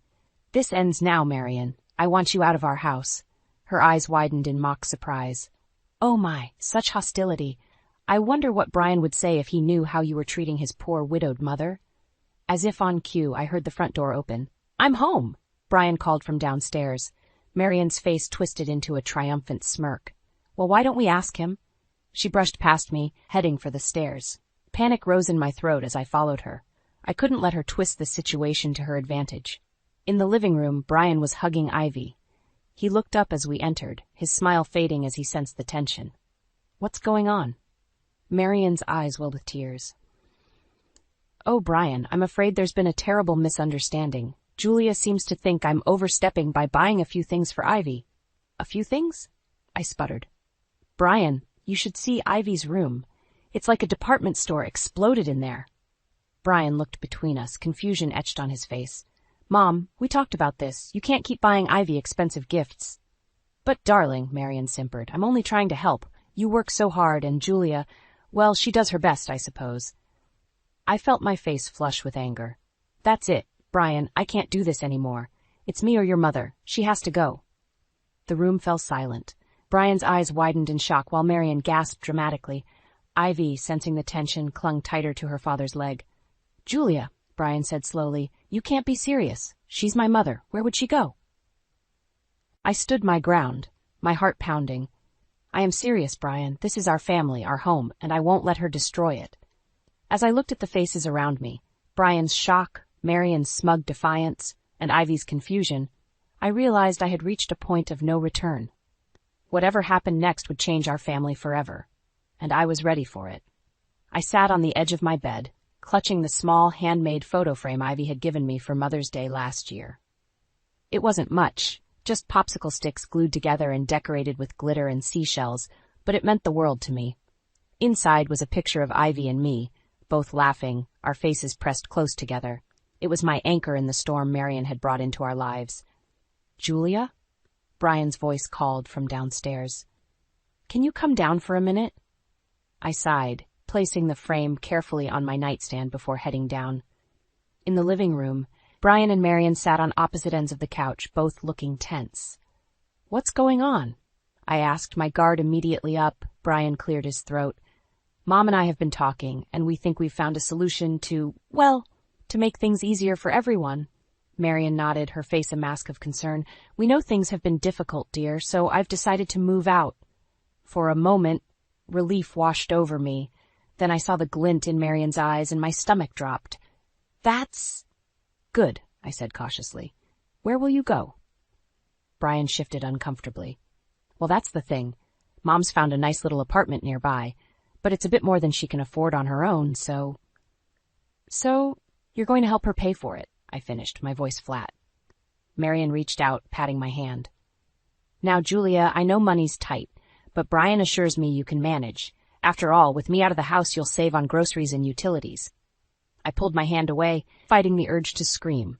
Brian, can I talk to you in private? In the kitchen. I rounded on him. Are you serious? We can barely afford our own bills, and now you want to pay for your mother's apartment? Brian ran a hand through his hair. I know it's not ideal, but what choice do we have? We can't kick her out on the street. She has money, Brian, I hissed. All those expensive gifts for Ivy, she can afford her own place. Mom says that was the last of her savings. Brian explained. She was just trying to do something nice for Ivy before. I cut him off. Before what? Before she guilted us into supporting her? Brian's face hardened. That's not fair, Julia. She's my mother. I can't abandon her. And what about us? I asked, my voice breaking. What about our family? Before Brian could answer, we heard a crash from the living room. We rushed back to find Marion on the floor, Ivy's photo frame shattered beside her. Mom, Brian cried, helping her up. Are you okay? Marion whimpered, leaning heavily on him. Oh, I'm so clumsy. I was just trying to look at that lovely picture of Ivy, and I must have lost my balance. I knelt, carefully picking up the pieces of the frame. My heart sank as I realized it was beyond repair. I'm so sorry, dear, Marion simpered. I know how much that meant to you, but really, it was just a childish craft. Perhaps now you can get a proper frame for that beautiful photo. I looked up, meeting Marion's eyes. In that moment I saw the truth, the calculated malice behind her innocent act. She hadn't fallen. She'd destroyed my precious gift on purpose. Julia? Brian's voice was concerned. Are you all right? I stood slowly, the broken pieces of the frame clutched in my hands. No, I said quietly. I turned to Brian, my decision made. I want her gone, Brian. Not to an apartment we pay for. Gone. Or I swear, I'll take Ivy and leave myself. The room fell silent. Brian looked shocked, Marion's face a mix of triumph and fear. And in the doorway stood Ivy, her eyes wide and brimming with tears. I knew I'd just lit the fuse on a powder keg, but I couldn't back down now. Something had to give, and I was determined it wouldn't be me or my family. Whatever came next, I was ready to fight. The tension in the house was unbearable. Brian had retreated to his study while Marion locked herself in her room, playing the victim. I sat at the kitchen table, my hands shaking as I tried to piece together Ivy's broken photo frame. Mommy? Ivy's small voice startled me. She stood in the doorway, clutching her favorite stuffed animal. Are you and Daddy fighting because of me? My heart broke. No, sweetheart, come here. I pulled her onto my lap, holding her close. This isn't your fault. Grown-ups sometimes have disagreements, but we'll work it out. Ivy's eyes fell on the broken frame. Is that the present I made you? I nodded, forcing a smile. Yes, but don't worry, I'll fix it. Her little face scrunched up in confusion. But I saw Grandma break it. My blood ran cold. What do you mean, honey? Ivy fidgeted, looking down. I saw Grandma pick it up and throw it on the floor. She looked angry. Then she called for Daddy and pretended to fall. I felt a rush of emotions, anger, vindication, and a fierce protectiveness for my daughter. Ivy, this is very important. Are you absolutely sure that's what you saw? She nodded solemnly. I'm sure, Mommy. Grandma lied. Just then, Brian walked into the kitchen. What's going on? I stood up, setting Ivy down gently. Brian, Ivy has something to tell you. As Ivy recounted what she'd seen, Brian's face went through a range of emotions, disbelief, shock, and finally, anger. That can't be true, he muttered. Mom wouldn't. I'm not lying, Daddy, Ivy insisted, tears welling up in her eyes. Brian knelt down, hugging her. I believe you, sweetheart. Why don't you go play in your room for a bit? Mommy and I need to talk. After Ivy left, Brian turned to me, his face pale. Julia, I don't know what to say. Before I could respond, Marion's voice rang out from the doorway. Well, I certainly have something to say. How dare you turn my own granddaughter against me? I whirled to face her. We didn't turn anyone against you, Marion. Ivy saw what you did. Marion's face contorted with rage. You little liar. Brian, surely you don't believe this nonsense? Brian stood, his voice quiet but firm. Mom, Ivy has no reason to lie. But you've been manipulating us from the start, haven't you? Marion's eyes widened, then narrowed dangerously. I see. So this is how it's going to be? You'll choose your wife's delusions over your own mother? They're not delusions, Mom, Brian said. I've been blind to it, but Julia was right all along. You've been trying to drive a wedge between us since you moved in. Marion laughed bitterly. Oh, please. I've only ever wanted what's best for this family. If Julia can't handle a little constructive criticism, that's hardly my fault. Constructive criticism? I exploded. You've undermined me at every turn, spoiled Ivy rotten, and now you've destroyed something precious to me out of spite. You can't prove anything, Marion hissed. Actually, we can, Brian interjected. I installed security cameras last month after that string of break-ins in the neighborhood. I never thought I'd need to check them for something like this, but... Marion's face drained of color. You spied on me? Brian shook his head, looking pained. No, Mom. We trusted you, but now I think it's time we saw the truth. As Brian left to retrieve the footage, Marion turned to me, her eyes blazing with hatred. This isn't over, Julia. You may have won this battle, but I promise you'll regret the day you ever crossed me. I stood my ground, meeting her gaze. No, Marion, you're the one who's going to regret ever trying to destroy my family. The sound of Brian's footsteps returning made us both turn. He stood in the doorway, laptop in hand, his face a mask of shock and disappointment. I've seen enough, he said quietly. Mom, I think it's time you left. For good. As Marion's face crumpled in defeat, I felt a mix of triumph and sadness. We'd won, but at what cost? The family was fractured, trust was broken, and the road to healing seemed impossibly long. But as I looked at Brian, seeing the determination in his eyes, I knew we'd face whatever came next together. The storm wasn't over, but for the first time in months, I could see a glimmer of hope on the horizon. The silence in the house was deafening. Brian sat at the kitchen table, his head in his hands, while I paced the floor, my mind racing. Marion had locked herself in her room after Brian's ultimatum, and we could hear her muffled sobs through the walls. What are we going to do? I asked, my voice barely above a whisper. Brian looked up, his eyes red-rimmed. I don't know, Julia. I never thought. She's my mother. How could she do this to us? Before I could respond, we heard a crash from upstairs, followed by Ivy's scream. We bolted up the stairs, our hearts pounding. Ivy stood in the hallway, tears streaming down her face, pointing at Marion's room. Grandma's throwing things, she cried. Brian tried the door, but it was locked. Mom, he shouted, pounding on the wood. Open the door. Another crash, followed by the sound of breaking glass. I pulled Ivy close, shielding her. Brian, we need to get in there. She might hurt herself. He nodded, then stepped back and kicked the door. It splintered open, revealing a scene of chaos. Marion stood in the middle of the room, surrounded by broken knickknacks and torn photos. In her hand, she clutched a small object I couldn't quite make out. Mom, Brian said softly, approaching her like she was a wounded animal. Put it down. Let's talk about this. Marion's eyes were wild, darting between us. Talk? There's nothing to talk about. You've made your choice. You've chosen her over your own mother. I stepped forward, still holding Ivy. Marion, please. This isn't about choosing sides. We just want what's best for everyone. She laughed, a harsh, bitter sound. What's best? You want to throw me out on the street after everything I've done for this family. Everything you've done, I couldn't hold back anymore. You've done nothing but criticize and undermine me since the day you moved in. You've tried to turn my own daughter against me. Marion's face contorted with rage. You ungrateful little. She raised her hand, and I finally saw what she was holding.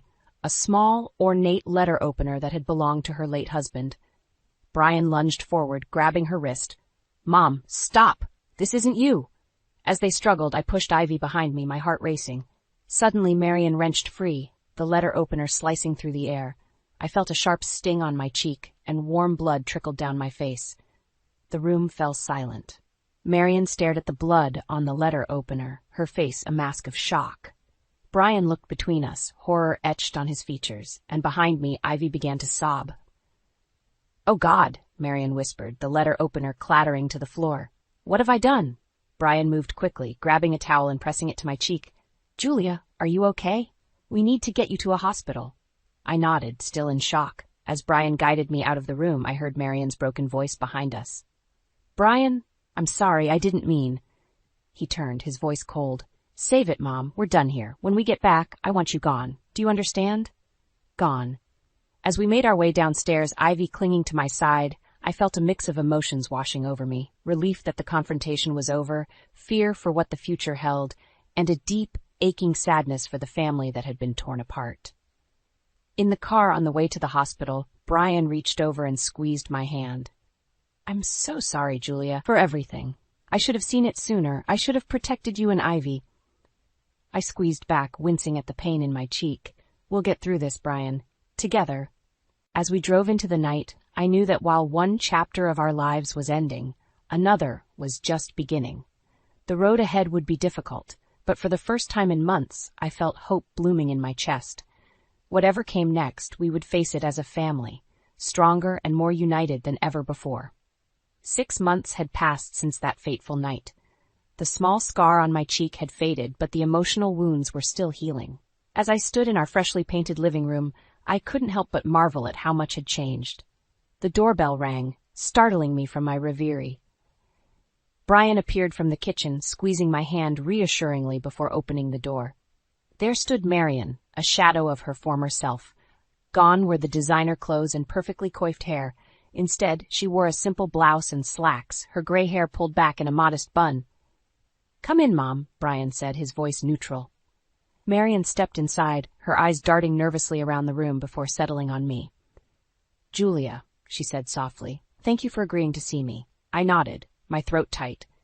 This was the moment we'd been building towards for months, the final confrontation, the chance for closure. We settled in the living room, an uncomfortable silence hanging in the air. Finally, Marion spoke. I don't know where to begin. What I did was unforgivable." "Yes, it was," I replied, my voice steady. "You nearly destroyed our family, Marion." She flinched at my words, but nodded. "I know, and I've spent every day since then trying to understand why I did it.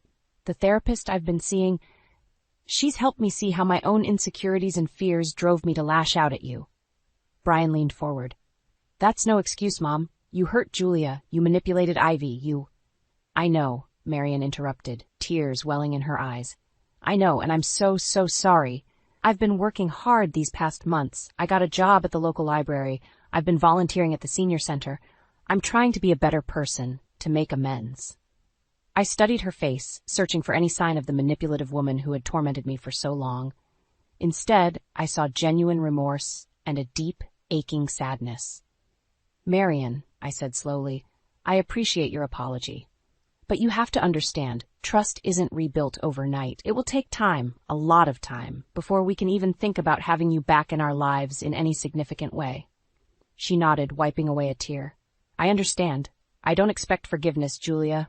I needed you both to know how sorry I am, and that I'm committed to changing." Just then, we heard the patter of small feet.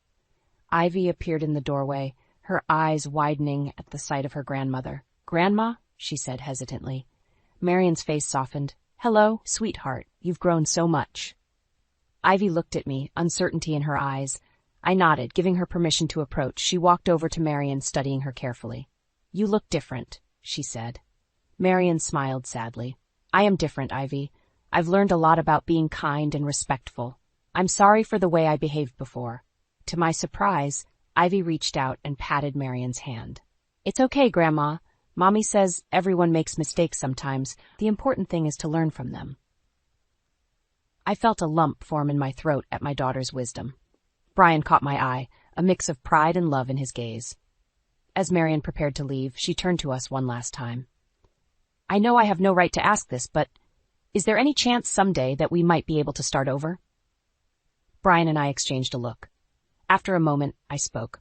"We can't make any promises, Marion. But if you continue on this path, if you truly commit to change, maybe, someday, we can try to build a new relationship, a healthier one." Marion nodded, a glimmer of hope in her eyes. "Thank you. That's more than I deserve." As we watched her drive away, Brian wrapped his arm around me. "You okay?" he asked softly. I leaned into him, feeling the strength of our bond. "I am. For the first time in a long time, I really am." Ivy tugged at my hand. "Can we have ice cream now?" Brian and I laughed, the tension finally breaking. As we headed to the kitchen, I realized that this wasn't just an ending, it was a new beginning. We had weathered the storm, emerged stronger, and now, finally, we could start to rebuild. Not just our family, but ourselves. And that, I realized, was the sweetest revenge of all. Living well, on our own terms, free from the shadows of the past. I never expected to hear those words from my mother's mouth, especially not on my first day back home after graduation. But there I was, frozen in the hallway outside my father's study, as her voice drifted through the partially open door. "Grant's money should be going to us, to Ivy's future, not to Nora." My name is Nora, and I thought coming home would feel like a celebration. Instead, I'm standing here with my suitcase still in hand, listening to my mother plot against me with my half-sister. But Mom, what about Nora? She's still Dad's daughter. Ivy's voice carried a hint of uncertainty. Sweetheart, she's had her chance. 4 years of expensive college education? That's more than enough. Besides, you're the one who's been here, building a real relationship with your father. Nora's practically a stranger now. My fingers tightened around the handle of my suitcase until my knuckles turned white. The familiar scent of Dad's leather-bound books and coffee that usually brought comfort now made my stomach turn. I don't know. Ivy hesitated. It feels wrong. Trust me, darling. I know what's best for this family. Nora's just like her former stepmother, always trying to come between us. We need to make sure your father sees where his priorities should lie. The mention of Lydia, my former stepmother, sent a sharp pain through my chest. She'd been more of a mother to me in the few years she was married to Dad than Celeste had been in my entire life. The irony wasn't lost on me. The woman who abandoned me when I was 6 was now back, plotting to push me out of my own family. I should have burst through that door. Should have confronted them right there. Instead, I quietly wheeled my suitcase backward, careful not to let it squeak against the hardwood floor. My zoology degree hadn't prepared me for this kind of predatory behavior, at least not from humans. Nora, is that you? Dad's voice boomed from the front door, making me jump. He must have just gotten home from work. I quickly wiped my eyes and plastered on a smile. Hey, Dad. He wrapped me in a bear hug, his familiar cologne mixing with the scent of his leather briefcase. There's my graduate. How was the drive? Before I could answer, Celeste and Ivy emerged from the study, both wearing perfectly crafted smiles. My mother's blonde hair was expertly styled, not a strand out of place, just like her carefully constructed facade. Welcome home, darling, Celeste said, moving in for a hug I didn't want. We were just discussing the celebration dinner tonight. I forced myself to return the hug, feeling like a stranger in my own skin. Can't wait. Dad beamed at all of us, completely oblivious to the tension crackling in the air. My 3 favorite women, all together. This is perfect. Ivy caught my eye for a moment, then quickly looked away. There was guilt there, maybe even a hint of shame, but not enough to make her speak up. I should unpack, I said, already heading for the stairs. Long drive and all. Of course, sweetie. Dad called after me. Dinner's at 7. In my childhood bedroom, I sat on my bed and stared at the photos on my wall, memories of happier times. Dad teaching me to ride a bike. Lydia and me baking cookies. Even a few ancient ones with Celeste, before she decided her new life was more important than her daughter. My phone buzzed with a text from Caleb. Made it home safe? I started typing yes, then deleted it. How could I tell him that home didn't feel safe anymore? That I just overheard my own mother plotting to cut me out of my father's life? Instead, I wrote, "We need to talk. Can you call me later?" I had no idea what I was going to do, but one thing was certain.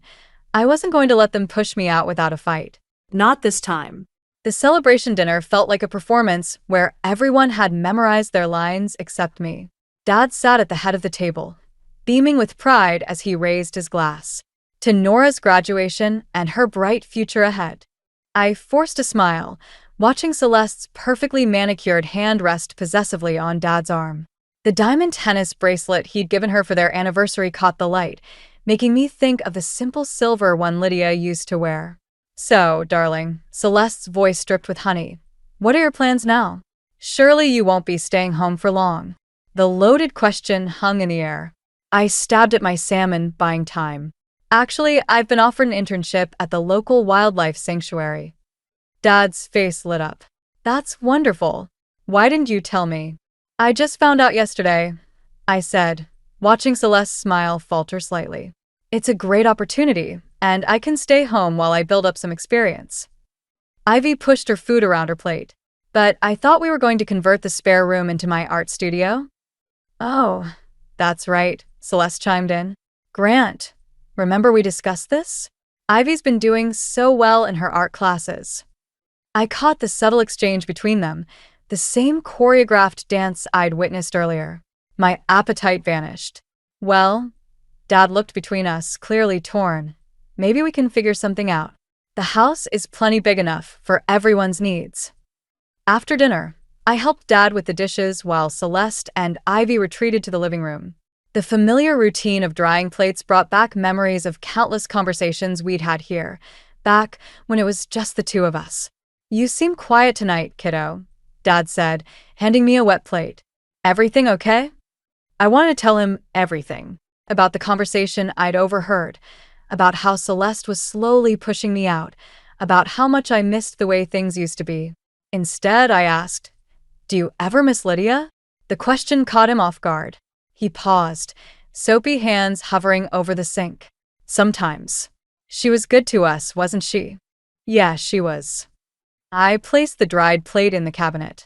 "Have you heard from her lately?" "Not since she moved to take care of her nephew." He resumed washing. "Why do you ask?" Before I could answer, Celeste appeared in the doorway. "Grant, honey, could you help me with something in the study?" "Of course." He dried his hands, giving my shoulder a quick squeeze. "We'll finish catching up later, okay?" I watched him follow Celeste, feeling the distance between us grow with each step. Through the window, I could see Ivy in the backyard, talking on her phone. Curiosity got the better of me, and I slipped out the back door, staying in the shadows. "I don't know if I can do this anymore," Ivy was saying, her voice trembling. "She's not what Mom said she'd be like." "She seems normal." A pause. "No, I haven't forgotten what Mom said about needing security. But maybe there's another way." Another pause. I know. Family first. But isn't Nora family too?" My phone buzzed in my pocket, Caleb calling. I retreated inside, finding my way to Dad's study. The door was ajar again, and I heard Celeste's voice. "The wildlife sanctuary? Really, Grant? She needs to start looking for real opportunities, preferably in another city. She can't stay here forever." "She just got home, Celeste. Let her find her footing." "I'm thinking of her future. And Ivy's. They both need space to grow." I'd heard enough. I slipped away to my room and finally answered Caleb's call. "Hey." His warm voice filled my ear. "How's the homecoming? Remember when we used to watch those nature documentaries about animals marking their territory?" I sat on my bed, staring at the photo of Dad and me at my high school graduation. Turns out humans aren't so different. That bad, huh? Worse. I lowered my voice. "I need your help with something. How good are you at digging up information?" "What kind of information?" I took a deep breath. The kind that might explain why my mother suddenly reappeared in our lives 2 years ago and why she's so desperate to secure her position here. The sound of footsteps in the hallway made me pause. "I'll call you back tomorrow. But Caleb, whatever we find, it has to be bulletproof. I can't risk losing my dad again." The first thing I noticed in Dad's home office was how much had changed. The framed photo of me and Lydia at my high school science fair was gone, replaced by an artsy black and white portrait of Celeste and Ivy. But the old leather chair still creaked the same way as I sat down at his desk. I hadn't planned on snooping through Dad's computer. But when I spotted the bank statement he'd left open on his desk, the numbers jumped out at me like red flags. "What are you doing in here?" I nearly jumped out of my skin. Ivy stood in the doorway, arms crossed. "Looking for a stapler," I said, sliding the statement under some papers. "Dad always keeps one in here." "Right." She lingered, shifting her weight from one foot to another. "Listen, about yesterday." "You mean about how you and Mom are planning to push me out of my own home?" The words came out sharper than I intended. Ivy's face flushed. "It's not like that. Mom says we need to secure our future. That Dad might change his mind about us." "Change his mind? About what?" Before she could answer, Celeste's voice rang out from downstairs. "Ivy, your art teacher's here." Ivy practically fled the room. I turned back to the bank statement, my hands shaking as I pulled it out. Large withdrawals, all made in the past year, totaling nearly $50,000. The dates corresponded with Celeste's charity fundraisers, events Dad never attended because they always conflicted with his business trips. My phone buzzed. A text from Caleb. Found something interesting about your mom. Call when you can. I was about to reply when voices drifted up from the garden below the office window. I recognized Celeste's laugh, but the other voice made me freeze. The plan's working perfectly, Celeste was saying. Grant doesn't suspect a thing. Once we secure the trust fund adjustment, we can move forward. And the daughter? A man's voice. Unfamiliar. Nora? She's becoming a problem. But I have ways of dealing with problems. I fumbled for my phone, trying to record their conversation, but they were already moving away. My heart pounded as I processed what I'd heard. Trust fund adjustment? Ways of dealing with problems? The sound of Dad's car pulling into the driveway sent me scrambling. I quickly photographed the bank statement and replaced it exactly as I'd found it. Hey, kiddo. Dad called out as I descended the stairs. Want to grab lunch? Actually, Celeste appeared from the garden all smiles. I was hoping you could help me with some paperwork, Grant. It's about Ivy's college fund. I watched Dad's face light up at the mention of Ivy. Rain check on lunch, Nora? Sure, Dad. I forced a smile. No problem. Back in my room, I called Caleb. Your mother filed for bankruptcy 3 years ago, he said without preamble, right before she showed up at your dad's door. And get this, she was being investigated for fraud at her previous husband's company. The pieces started falling into place. She's after Dad's money. She always has been. There's more. I found a connection between her and a guy named Marcus Chen. He's... Nora? Ivy's voice outside my door made me jump. Mom wants to know if you're joining us for dinner. Just a minute. I turned back to the phone. Who's Marcus Chen? He's a lawyer specializing in trust fund modifications and estate planning. And according to social media, he was at your house today, posed as an art teacher. My blood ran cold. The man in the garden. Caleb, I need a favor. Can you help me find someone? Who? I took a deep breath. Lydia Harper, my former stepmother. If anyone knows how to handle Celeste, it's her. I'll see what I can find. But Nora? Be careful. People who are desperate for money can be dangerous. After hanging up, I stared at the bank statement photos on my phone. Dad had always taught me that evidence was everything in business. Numbers don't lie, he'd say. Well, these numbers were telling a story, one of deception, manipulation, and theft. And somewhere in this house, my mother was working on her next move. The question was, could I expose her before she destroyed everything I loved? A text from an unknown number lit up my screen. Miss Whitfield? This is Marcus Chen. We should talk about your mother. Marcus Chen's text message burned in my pocket as I sat across from Dad at breakfast. He was absorbed in his morning paper, just like always, while Celeste fluttered around the kitchen making her signature green smoothies. I made enough for everyone, she announced, sliding a glass toward me. I watched her sip from her own glass, wondering if she'd ever actually drink something I prepared. No thanks. I'm meeting Caleb for coffee. Dad lowered his paper. Caleb? Is this someone special? Before I could answer, Celeste chimed in. Oh, Grant, don't embarrass her. Though it would be lovely to see Nora settled down, wouldn't it? Maybe even moved into her own place. The familiar ache in my chest returned. I stood up, my chair scraping against the floor. I should go. Actually, Dad folded his paper. Could you stop by the office later? There's something I want to discuss. The hope in his voice made my stomach twist. Sure, Dad. At the coffee shop, Caleb was already waiting with 2 steaming mugs. You look like you've seen a ghost. More like I'm living with one. I pulled out my phone and showed him Chen's message. What do you think? Could be a trap, he said, studying the text. Or he could be turning on your mother. Either way, it's dangerous. I have to know what he wants. I wrapped my hands around my coffee mug, seeking warmth. Did you find anything about Lydia?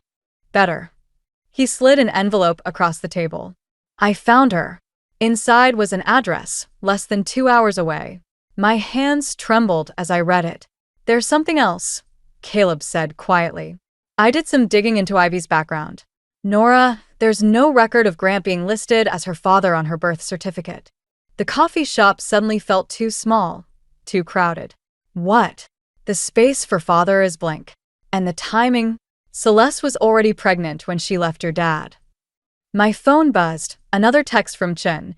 Time-sensitive information. Meeting today or never. I have to go, I said, standing abruptly. Dad wants to see me at his office. Nora, wait. Caleb caught my arm. Whatever you're planning, be careful.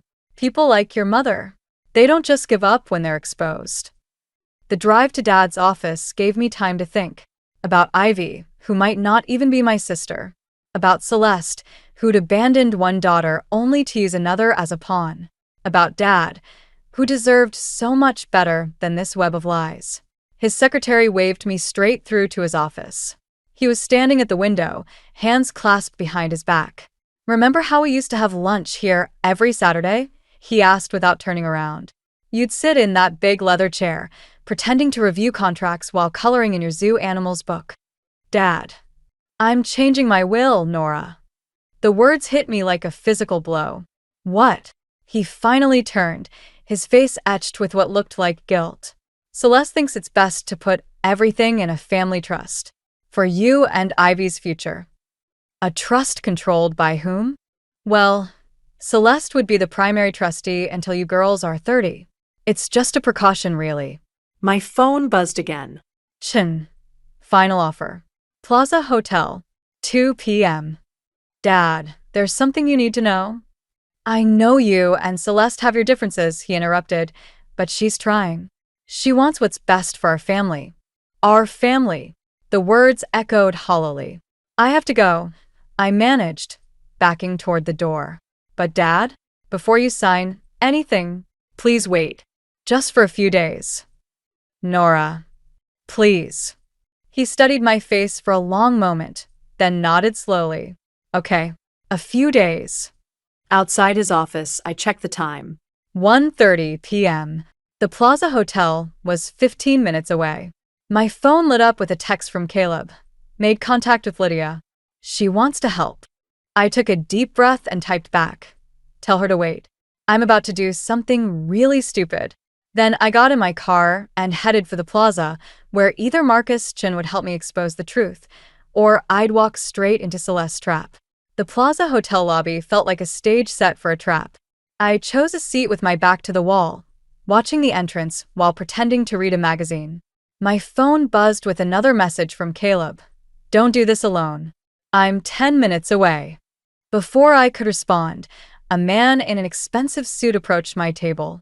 Miss Whitfield? Marcus Chun. He wasn't what I expected.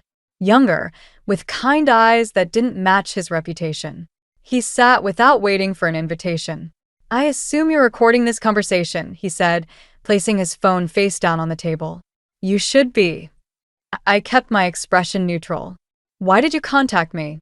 Because your mother is about to make a terrible mistake. He slid a manila envelope across the table.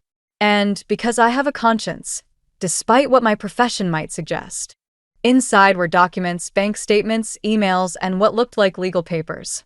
My hands froze when I saw Ivy's birth certificate.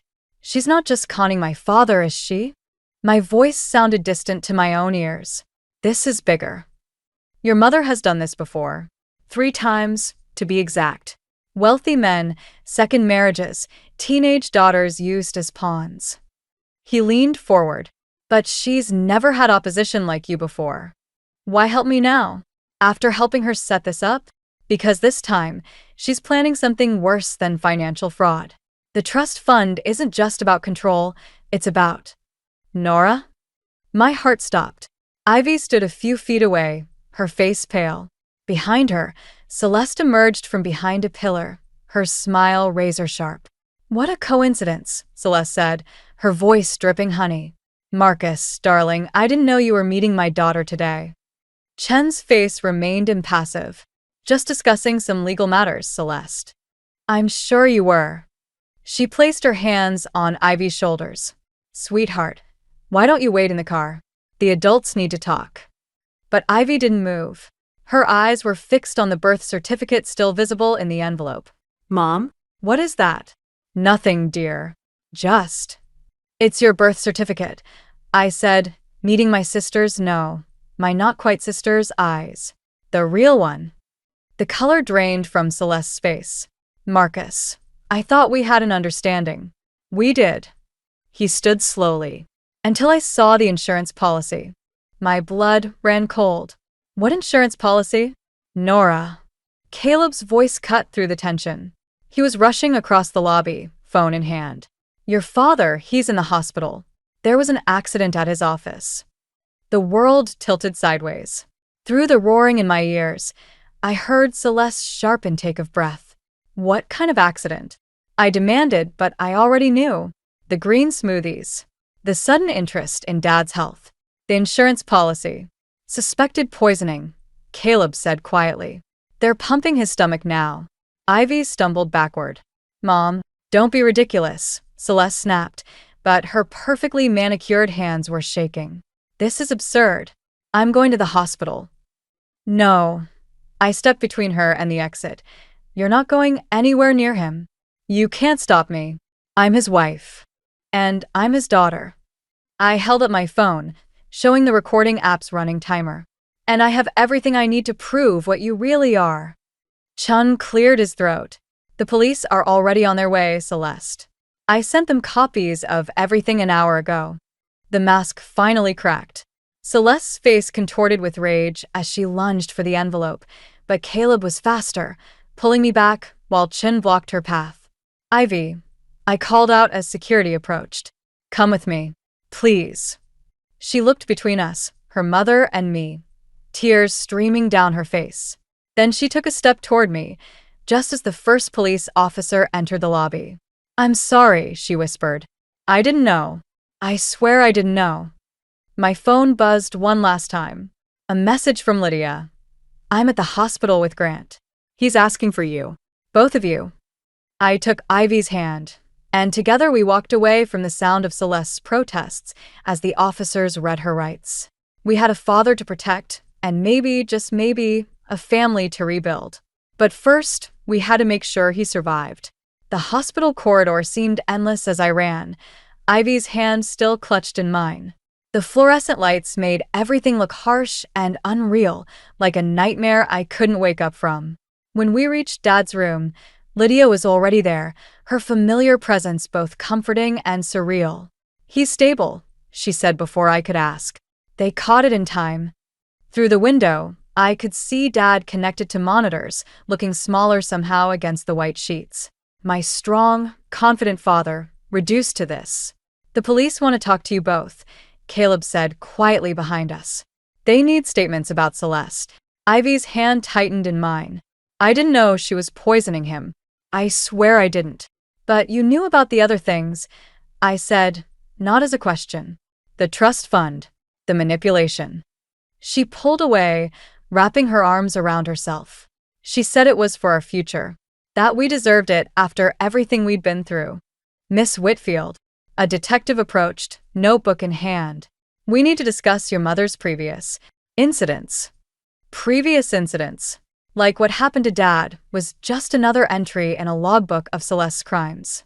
I felt sick. Can it wait? I gestured toward Dad's room. He's waking up. Actually, the detective's face hardened. We need to talk now. Your father's lawyer is here with some concerning documents. Marcus Chin emerged from around the corner, looking grave. Nora, there's something you need to see. The trust fund papers. Your father signed them this morning. The floor seemed to tilt beneath my feet. What? Everything's been transferred. The house, the business assets, everything. Celeste is the primary trustee. But she's being arrested. I protested. She tried to kill him, and she's already posted bail, the detective added. High-priced lawyer showed up minutes after booking. Lydia stepped forward. There has to be something we can do. There might be, Chin said, but it's complicated. The poisoning charges might not stick. She's claiming it was an accident with cleaning supplies in his coffee cup. And with the trust fund in place. She wins, I whispered. Even from jail, she wins. Dad's monitors beeped steadily in the background as I processed this. Everything I'd done, the investigation, the confrontation, all of it, had somehow made things worse. Nora? Dad's weak voice carried through the doorway. I moved to go to him, but the detective blocked my path. Miss Whitfield, we still need that statement. Let her through, Lydia insisted. Just give them a minute. Inside the room, Dad looked at me with clouded eyes. I'm sorry, he whispered. I should have listened. Don't, I said, taking his hand. Just focus on getting better. The papers, I signed them because... He coughed, because she threatened to take Ivy away. Said she'd reveal things. Destroy the company's reputation. Of course. Celeste's final manipulation, using Ivy as leverage, knowing Dad would do anything to protect his family, even one built on lies. A commotion in the hallway drew my attention. Through the window, I saw Celeste striding toward us, flanked by 2 lawyers. Her makeup was perfect, her smile triumphant. I'm here to see my husband, she announced, and to discuss living arrangements with my daughters. Ivy shrank back against the wall. I stepped between them, even as the lawyers started spouting legal terms about custody and trustee rights. You don't get to win, I said, my voice shaking. Not like this. Celeste's smile widened. Oh, darling. I already have. The only question is whether you'll accept it gracefully or force me to have you removed from the property, which I now legally control. Behind me, Dad's monitors started beeping faster. The triumphant look on Celeste's face, the helplessness in Ivy's eyes, the weight of everything we stood to lose, it all crashed over me at once. Then Caleb touched my arm, slipping something into my hand. A phone with a recording app running. And suddenly, I remembered something from my zoology studies. Sometimes, when an animal is cornered, that's when it's most dangerous. Actually, Mother, I said, straightening my spine, I think we need to discuss what really happened to your last husband. The smile froze on Celeste's face, and for the first time, I saw real fear in her eyes. What did you just say? Celeste's voice had lost its honeyed tone, replaced by something sharp and cold. I held up the phone, making sure everyone could see the recording app still running. Marcus wasn't the only one who kept records. Lydia did too, didn't you? Lydia stepped forward, her face set with determination. I knew something wasn't right when I read about Richard Palmer's death. Your 3rd husband, wasn't he, Celeste? The lawyers exchanged worried glances as Celeste's perfectly manicured nails dug into her palms. This is ridiculous. We're here about Grant's recovery and the trust. The trust you forced him to sign, I interrupted, just like you forced Richard Palmer to change his will 2 days before his accidental fall. The detective had stopped writing in his notebook, his full attention now on our confrontation. Ivy pressed herself against the wall, her eyes darting between us like she was watching a tennis match with lethal stakes. You don't know what you're talking about, Celeste hissed. Don't I? I pulled out the envelope Chun had given me. Richard Palmer's accident report. Thomas Blackwood's suspicious car crash. And now Dad's cleaning supply incident. 3 wealthy men, 3 teenage daughters used as pawns, 3 convenient accidents. Celeste's lawyers started whispering urgently to each other. One reached for his phone. The pattern's pretty clear, I continued. Find a wealthy man with a daughter. Use your own daughter to create an instant family, gain control of the assets, and then... Enough. Celeste lunged for the envelope, but Caleb was faster, pulling me back while Chun blocked her path. Mom, Ivy's voice cracked. Is it true? About my real father? The moment hung suspended, like a drop of poison before it falls. Everything I did was for you, Celeste said, her mask finally cracking. To give you the life you deserved. By lying. Ivy pushed away from the wall. By making me think these men were my father? By helping you kill them? I never said, Celeste started, but Ivy cut her off. The tea, she whispered. The special tea you always made them drink. The one you tried to give me when I started asking questions about my real dad. The detective's pen scratched rapidly across his notebook. One of the lawyers quietly backed toward the door. It was all for us, Celeste insisted, reaching for Ivy. Everything I did was for yourself, I finished. And now you've lost everything. Dad's voice, weak but clear, carried from his hospital bed. The trust fund papers. I want them voided. You can't, Celeste snapped. It's legally binding. Not if they were signed under duress, Chin interjected. Or if the trustee is under investigation for attempted murder. The detective stepped forward, reaching for his handcuffs. Mrs. Whitfield, we need you to come with us. We have some questions about Richard Palmer's accident. You can't prove anything, she snarled, but her perfectly constructed world was crumbling around her. Maybe not, I agreed. But Ivy can. Celeste's face went slack as she looked at her daughter, her last remaining pawn, her final weapon, standing firmly beside me. I'm sorry, Mom, Ivy said, tears streaming down her face. But I choose the truth. As the detective led Celeste away, her threats and protests echoing down the hospital corridor, I felt the weight of the past few weeks finally lift. Dad was alive. The truth was out.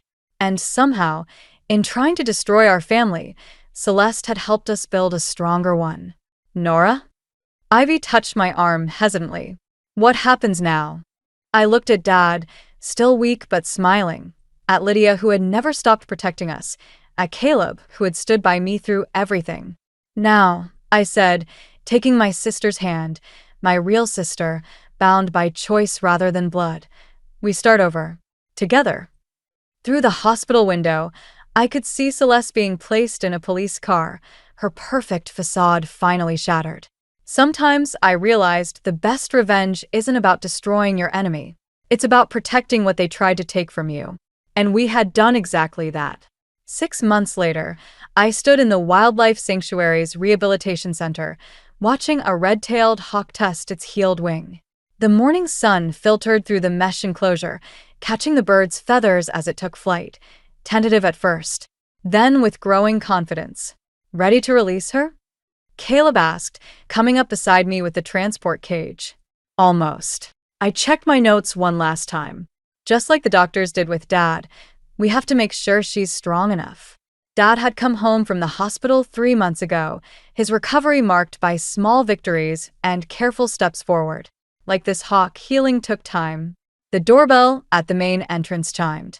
Through the window, I saw Ivy shifting nervously on the front steps, her new school backpack slung over one shoulder.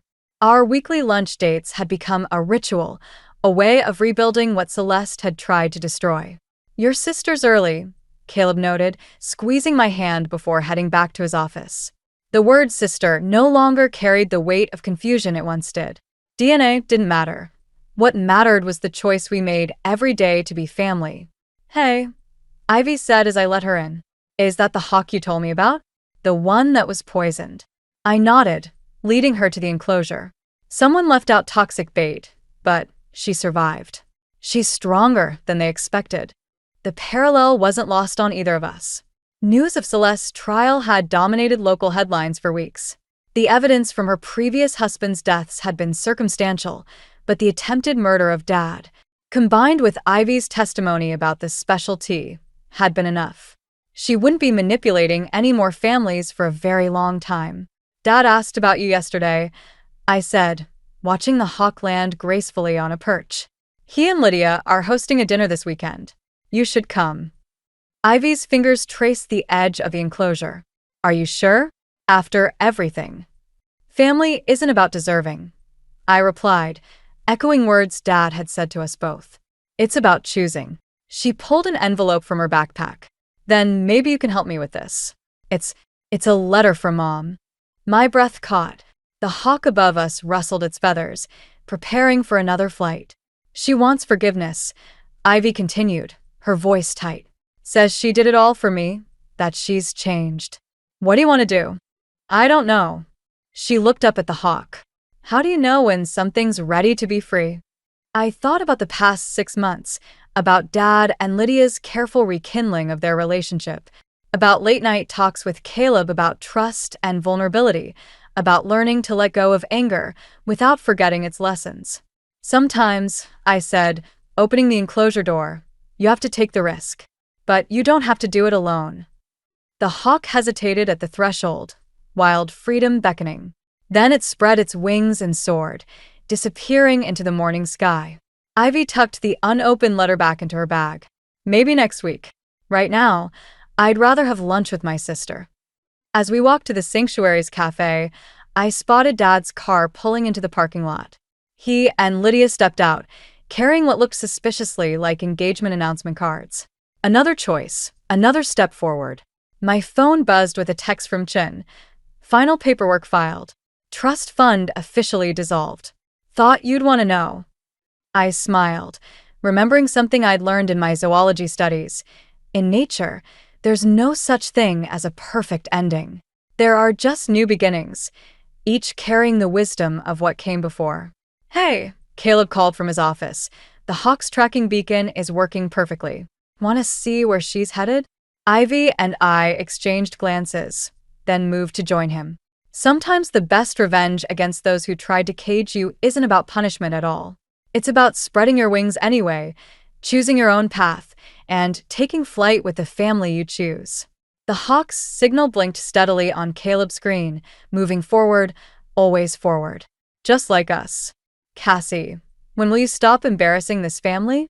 Mother's voice cuts through the morning calm like a knife. I stare defiantly over my coffee mug, heart pounding. I didn't realize existing was embarrassing. Don't be smart, Father snaps. Your sister manages to dress appropriately for family breakfast. Jocelyn shifts uncomfortably in her pressed blouse and slacks. I glance down at my paint-splattered overalls, a rebellion in denim. I came straight from a studio, I say. My art doesn't keep anchors hours. Mother's lips tighten. Art. Is that what you're calling those? Scribbles now. The words sting, but I refuse to let it show. My name is Cassandra Harlow, Cassie to the few who actually know me, and I'm suffocating in a family that can't see past their own expectations. They're good enough for the buyers at the gallery, I retort. Father scoffs. Buyers. As if anyone with taste would pay for that nonsense. Warren, Mother hisses, not at the table. But he's on a roll now. When are you going to grow up, Cassandra? Your sister's already making partner at her law firm. What do you have to show for yourself? I grip my mug tighter, knuckles white. I have my integrity. And my freedom. Freedom, he laughs bitterly. Is that what you call mooching off your parents at 28? I pay rent, I grov. For this overpriced closet you call a guest house. A pittance, Mother sniffs. Hardly covers the utilities. Jocelyn clears her throat. Maybe we could talk about something else? The weather's been lovely. Stay out of this. Father and I snap in unison. She shrinks back, and for a moment, I feel a pang of guilt. It's not her fault she's their golden child. I stand abruptly, chair scraping against the hardwood. I think I've lost my appetite. Sit down, Father commands. We're not finished. I say, heading for the door. Mother's voice follows me. This is why you'll never amount to anything, Cassandra. You can't even finish a simple family breakfast. I pause, hand on the doorknob. The urge to lash out, to hurt them as they've hurt me, is overwhelming. But I swallow it down. You're right, Mother. I can't finish this. Not anymore. I step out into the crisp morning air, letting the door slam behind me. The manicured lawn of the main house stretches before me, a perfect facade, hiding the rot beneath. I stride across it, grass staining my bare feet. My phone buzzes. A text from Jocelyn. I'm sorry. They shouldn't have said those things. I ignore it, shoving the phone back in my pocket. Her pity is almost worse than their scorn. The guest house, my prison for the past year, looms ahead. I'd moved back in after a bad breakup and an eviction notice, swallowing my pride for what I'd thought would be a few months at most. Now, it feels like quicksand slowly pulling me under. Inside, I survey the cramped space. Canvases line the walls, splashes of color defying the beige monotony my parents prefer. My latest piece sits on the easel, an abstract swirl of reds and blacks, emotion made visible. I grab my battered suitcase from the closet and start throwing clothes in haphazardly. Enough is enough. I can't keep suffocating here, trying to fit into a mold that was never meant for me. A knock at the door interrupts my frenzied packing. Cassie, it's Jocelyn. Can we talk? I hesitate, then open the door. She takes in the suitcase, eyes widening. You're leaving? I have to. I say. I can't do this anymore, Jose. She nods slowly. I understand. But where will you go? I laugh, a bit hysterically. No idea. But anywhere's better than here. Jocelyn bites her lip. Let me help. I can lend you some money just to get started. No. I cut her off. I appreciate it, but I need to do this on my own. She looks hurt, but nods again. Okay, just promise you'll stay in touch. I soften slightly. It's not her fault she's the daughter they wanted. I promise. As I finish packing, Jocelyn hovers uncertainly. What should I tell them? I zip the suitcase closed with finality. Tell them I'm finally growing up. I shoulder my bag and grab my easel. Jocelyn follows me out, watching as I load everything into my beat-up Volkswagen. Be careful, she says as I slide into the driver's seat. I manage a small smile. Always am. As I pull out of the driveway, I catch a glimpse of my parents watching from the window. Their faces are a mixture of anger and disbelief. I lift my hand in a mock salute, then press down on the accelerator. The mansion shrinks in my rearview mirror, and with each mile, I feel the weight lifting from my chest. I have no idea where I'm going, but for the first time in years, I'm free. And that's worth more than all the approval in the world. The sun beats down on my neck as I adjust my easel, squinting at the canvas before me. It's been 3 weeks since I left home, and the local art fair is my first real attempt at making it on my own. My stomach churns with a mix of excitement and dread. Interesting use of color. A deep voice says behind me. I turn to see a man studying my latest piece, head tilted thoughtfully. Thanks, I reply, trying to gauge if he's being sincere or sarcastic. His rugged good looks are offset by grease-stained hands and well-worn jeans. Not exactly the typical art fair patron. He grins, disarming me completely. I mean it. The way you've captured light here, he points to a swirl of yellow and orange. It's like looking at a sunset through stained glass. I blink, surprised by his insight. That's exactly what I was going for. He extends a hand. I'm Rhett Lawson. Cassie Harlow, I say, shaking it. His grip is firm, calloused. So, Cassie Harlow, he says, tell me about this one. He gestures to a darker piece, all stormy blues and grays. I hesitate. It's deeply personal, painted during one of my lowest moments after leaving home. But something in Rhett's open expression makes me want to share. It's about feeling trapped, I explain. Like you're drowning in expectations that aren't your own. Rhett nods slowly. I get that. Family stuff. I laugh humorlessly. Is it that obvious? Let's just say I recognize the look, he says with a wry smile. So, what did you do to get out from under it? This, I say, gesturing to my paintings. I left. Decided it was time to sink or swim on my own terms. Brave, Rhett says, and there's genuine admiration in his voice. We talk for hours, the rest of the fair fading into background noise. Rhett, it turns out, is a mechanic with a passion for restoring vintage cars.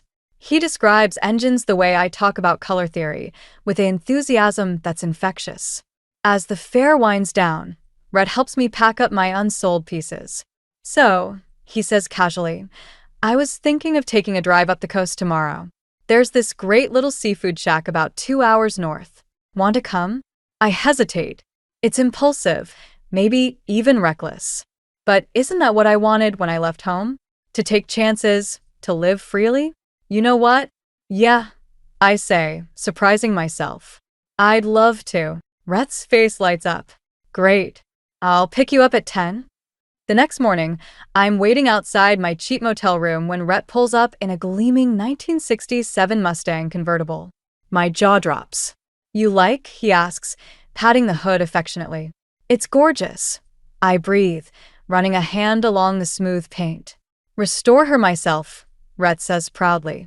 Hop in. We cruise up the coast, wind whipping through my hair. Rhett keeps me laughing with stories of disastrous first dates and entitled customers. For the first time in years, I feel truly relaxed. The seafood shack lives up to Rhett's praise. We devour fresh crab cakes and clam chowder at a weathered picnic table overlooking the ocean. So, Rhett says, wiping his mouth, what's next for you? After the fair, I mean. I shrug, suddenly self-conscious. Honestly, I have no idea. I've got enough saved to last a couple months. But after that, I trail off, the reality of my situation sinking in. Rhett nods thoughtfully. You know, my mom runs this little gallery in town. Nothing fancy, but she's always looking for fresh talent. Want me to put in a word? I stare at him, torn between gratitude and pride. That's really kind of you, but I don't want charity. It's not charity, Rhett insists. Your work is good, Cassie. Really good. Mom's got a great eye. If she likes what she sees, it's because you deserve it. I bite my lip, considering. It's a lifeline, a chance to actually make this crazy dream work. Okay, I say finally. If she's interested, I'd love to meet her. Rhett grins. Great. I'll set it up. As we drive back, the sun setting in a blaze of color that puts my paintings to shame, I feel a spark of hope ignite in my chest. For the first time since I left home, the future doesn't seem quite so daunting. We pull up to my motel, and Rhett kills the engine. There's a moment of charged silence. I had a really great time today, I say softly. Me too, Rhett replies. He leans in and I meet him halfway. The kiss is gentle, tentative at first, then deepens. When we finally break apart, we're both a little breathless. So, Rhett says, a mischievous glint in his eye. What do you say we make this a regular thing? The road trips, he adds hastily. Although, the kissing part was pretty great too. I laugh, feeling lighter than I have in years. I'd like that, I say. Both parts. As I watch Rhett drive away, I realize I've taken my first real step towards independence. It's terrifying and exhilarating all at once. Whatever comes next, I know I'm ready to face it head on. The sun dips below the horizon, painting the sky in brilliant shades of orange and pink. Rhett and I sit on a checkered blanket, the remains of our picnic scattered around us. 6 months have passed since that first road trip, and every day has been an adventure. Cassie, Rhett says, his voice uncharacteristically serious. These past months have been the happiest of my life. I turn to him, smiling. Mine too. He takes a deep breath, reaching into his pocket. I know it might seem fast, but when you know, right? He pulls out a small velvet box, and my heart skips a beat. Cassandra Harlow, will you marry me? The ring inside is simple but beautiful, a delicate silver band with a small, sparkling diamond. It's nothing like the gaudy rocks my mother always fawned over, and I love it all the more for that. Yes, I breathe, tears pricking my eyes. Yes, of course I will. Rhett's face breaks into a radiant grin as he slips the ring onto my finger. We kiss as the last rays of sunlight fade, wrapped in the warmth of our shared joy. Reality crashes back the next morning as I stare at my phone, thumb hovering over my parents' number. I have to tell them, but the thought makes my stomach churn.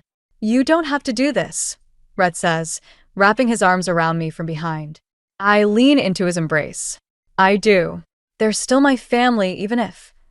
I trail off, unable to finish the thought. I'll be right here, he promises. Taking a deep breath, I hit call. Mother answers on the third ring. Cassandra? Is everything all right? Everything's fine, Mother. I say, steeling myself. I have news. I'm engaged. There's a long pause. I see, she says finally, her voice tight. And who is the lucky man? His name is Rhett. He's a mechanic, specializes in vintage car restoration. Another pause, longer this time. A mechanic, she repeats flatly. Cassandra, surely you can't be serious. I am, I say, my resolve strengthening. We'd like you to meet him. Maybe we could come for dinner next week. I can practically hear her internal struggle. Finally, she sighs. I suppose that would be acceptable. Wednesday at 7. The week drags by, a mix of anticipation and dread. Rhett remains steadfast, his quiet confidence bolstering my own. When Wednesday arrives, we pull up to my parents' house in Rhett's prized Mustang. Ready? He asks, squeezing my hand. I nod, not trusting myself to speak. Mother answers the door, her smile brittle. Cassandra. And you must be… Rhett. Pleasure to meet you, Mrs. Harlow, Rhett says warmly, extending his hand. She shakes it briefly, her nose wrinkling slightly at the lingering traces of motor oil. Come in, please. Father and Jocelyn are waiting in the living room. Jocelyn hugs me tightly, whispering congratulations in my ear. Father merely nods, his expression unreadable. Dinner is a tense affair. Mother peppers Rhett with questions about his background and education, each answer clearly disappointing her. Father remains mostly silent, watching Rhett with narrowed eyes. So, Rhett, he finally says as dessert is served. What are your intentions with my daughter? Rhett meets his gaze steadily. To love her, support her dreams, and build a life together. Father scoffs. Noble sentiment. But how do you intend to provide for her? Surely you don't expect her to live on a mechanic's salary. Dad, I interject, anger flaring. I can provide for myself. My art. Your art. He cuts me off dismissively. Cassandra, it's time to be realistic. This dalliance has gone on long enough. Dalliance. I repeat, incredulous. We're getting married. No, Father says firmly. You're not. I forbid it. The room falls silent. Even Mother looks shocked. You forbid it? I say, my voice dangerously quiet. I'm not a child, Dad. You don't get to forbid anything. As long as you're part of this family, then maybe I don't want to be part of this family. I shout, standing abruptly. Come on, Rhett. We're leaving. Rhett rises, his face a mask of calm. Thank you for dinner, Mr. and Mrs. Harlow. I'm sorry we couldn't find common ground. As we head for the door, Jocelyn catches my arm. Cassie, wait. They'll come around. Just give them time. I shake my head, tears threatening to spill. I've given them my whole life, Jose. I can't do it anymore. Outside, I collapse against the car, sobs racking my body. Rhett holds me close, murmuring soothing words. I'm so sorry, I choke out. You didn't deserve that. He tilts my chin up, his eyes full of love. Hey, none of that. I knew what I was signing up for, remember? We're in this together. As we drive away, I feel a strange mix of grief and liberation. The bridge to my old life is burning, but ahead lies a future full of possibility, one I get to shape with my own hands. So, Rhett says, a hint of his usual humor returning. Wanna elope? I laugh through my tears, the weight on my chest easing slightly. You know what? That doesn't sound half bad. As the lights of my childhood home fade in the rearview mirror, I realize I've made my choice.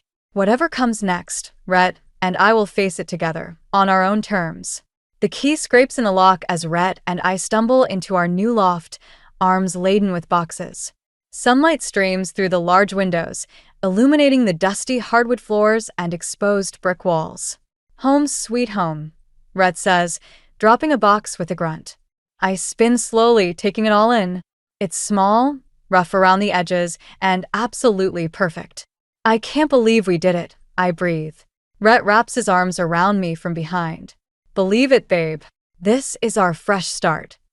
We spend the day unpacking, transforming the empty space into something uniquely ours. My easel claims a corner by the window, while Rhett's vintage car posters add character to the bare walls. By nightfall, we collapse onto our secondhand couch, exhausted but exhilarated. To new beginnings, Rhett says, clinking his beer bottle against mine. And to telling convention to shove it, I add with a grin. The next few weeks are a whirlwind of activity. Rhett throws himself into getting his restoration shop up and running, working long hours to transform an old garage into his dream workspace. I set up an online store for my art, nervously listing my first few pieces. You're sure about the prices? I ask Rhett for the 100th time, hovering over the publish button. He kisses my forehead. Your work is worth every penny, Cass. Trust yourself. Taking a deep breath, I click publish. It feels like sending a piece of my soul out into the world. Days pass with no sales, and doubt begins to creep in. Maybe my parents were right. Maybe this is all just a pipe dream. I throw myself into painting, channeling my frustration onto canvas. One morning, I wake to Rhett shaking me excitedly. "Cassie, wake up. You've got to see this." I blink groggily at the laptop screen he's thrust in front of me. It takes a moment for the numbers to register. "Wait, is that? You sold 3 paintings overnight." Brett whoops. And look at the comments. They love your work. Tears spring to my eyes as I read the glowing reviews. It's not just the money, though that's certainly welcome. It's the validation, the proof that my art speaks to people. "I told you," Rhett says softly, pulling me close. "You're amazing, Cass." The sales continue steadily over the next few months. I expand my online presence, even landing a few commissions. Meanwhile, Rhett's shop gains a reputation for quality work, attracting a loyal clientele of classic car enthusiasts. One evening, as we're celebrating another successful week, my phone buzzes. It's a text from Jocelyn. "Can we talk?" It's important. My stomach twists. I haven't spoken to anyone in my family since that disastrous dinner. Part of me wants to ignore it, to protect the life Rhett and I have built. But curiosity wins out. "Hey, Jose," I say when she picks up. "What's going on?" Her voice is strained. "It's Dad. There's been a scandal at the university. He's been forced to resign." The news hits me like a punch to the gut. Despite everything, I never imagined my father's carefully constructed world crumbling. "What happened?" Jocelyn hesitates. "It's complicated. Financial improprieties, abuse of power. It's all over the local news." I sink onto the couch, mind reeling. Rhett sits beside me, concern etched on his face. "How are Mom and Dad handling it?" I ask, though I can already guess the answer. "Not well," Jocelyn sighs. "Mom's a wreck, and Dad, He's not the man we knew, Cass. they're going to lose the house. Everything." A part of me, a petty, wounded part, wants to feel satisfied. Isn't this karma for how they treated me? But the larger part aches for my family, for the pain they must be going through. "What do you need from me, Jose?" I ask quietly. She takes a shaky breath. "I hate to ask, but could you come see them? They won't admit it, but I think they need you." I close my eyes, conflicting emotions warring within me. Rhett squeezes my hand supportively, and I draw strength from his presence. "I'll think about it," I say finally. I can't promise anything, but I'll think about it. After I hang up, I fill Rhett in on the situation. He listens without judgment, his steady presence a balm to my churning thoughts. "Whatever you decide," he says when I finish, "I'm with you. If you want to see them, we'll go together. If you want to stay away, I'll support that too." I lean into him, grateful beyond words for his unwavering support. I don't know what to do, I admit. Part of me wants to help, but another part is terrified of getting sucked back into their world. Rhett nods thoughtfully. "You don't have to decide right now. Sleep on it." Whatever choice you make, it'll be the right one for you." As I lay in bed that night, unable to sleep, I realize that this is the true test of the independence I've fought so hard for. The choice to help or not is mine alone, not dictated by obligation or fear, but by my own values and desires. Whatever I decide, I know it will shape the next chapter of my life. And for the first time, I feel truly ready to write that chapter on my own terms. The sharp knock at the door jolts me from my painting trance. I glance at the clock, 2 p.m. on a Tuesday. Rhett's at the shop, and we're not expecting anyone. I open the door to find Jocelyn standing there, looking like she hasn't slept in days. Her usually immaculate suit is wrinkled, her hair disheveled. "Jess?" I say, stunned. "What are you doing here?" She pushes past me into the loft, her eyes darting around wildly. "Nice place," she says, her voice brittle. "Very bohemian." "Thanks," I reply cautiously. "Jocelyn, what's going on? You look terrible." She laughs, a harsh, humorless sound. "Oh, you haven't heard? I thought surely it would have reached your artistic circles by now." My stomach tightens. "Heard what?" Jocelyn collapses onto our couch, suddenly looking very small. "It's Dad," she says, her voice barely above a whisper. He's been fired from the university. There's a huge scandal. The news hits me like a physical blow. I sink down next to her, mind reeling. What happened? Financial improprieties, Jocelyn says, her voice hollow. Embezzlement, kickbacks from contractors. It's all over the news. They're saying he could face criminal charges. I struggle to reconcile this information with the image of my father, stern, principled, always lecturing us about integrity. I don't understand. Why would he do that? Jocelyn shakes her head. I don't know. Greed? Desperation? He's not talking to anyone, not even Mom. How is she taking it? How do you think? Jocelyn snaps.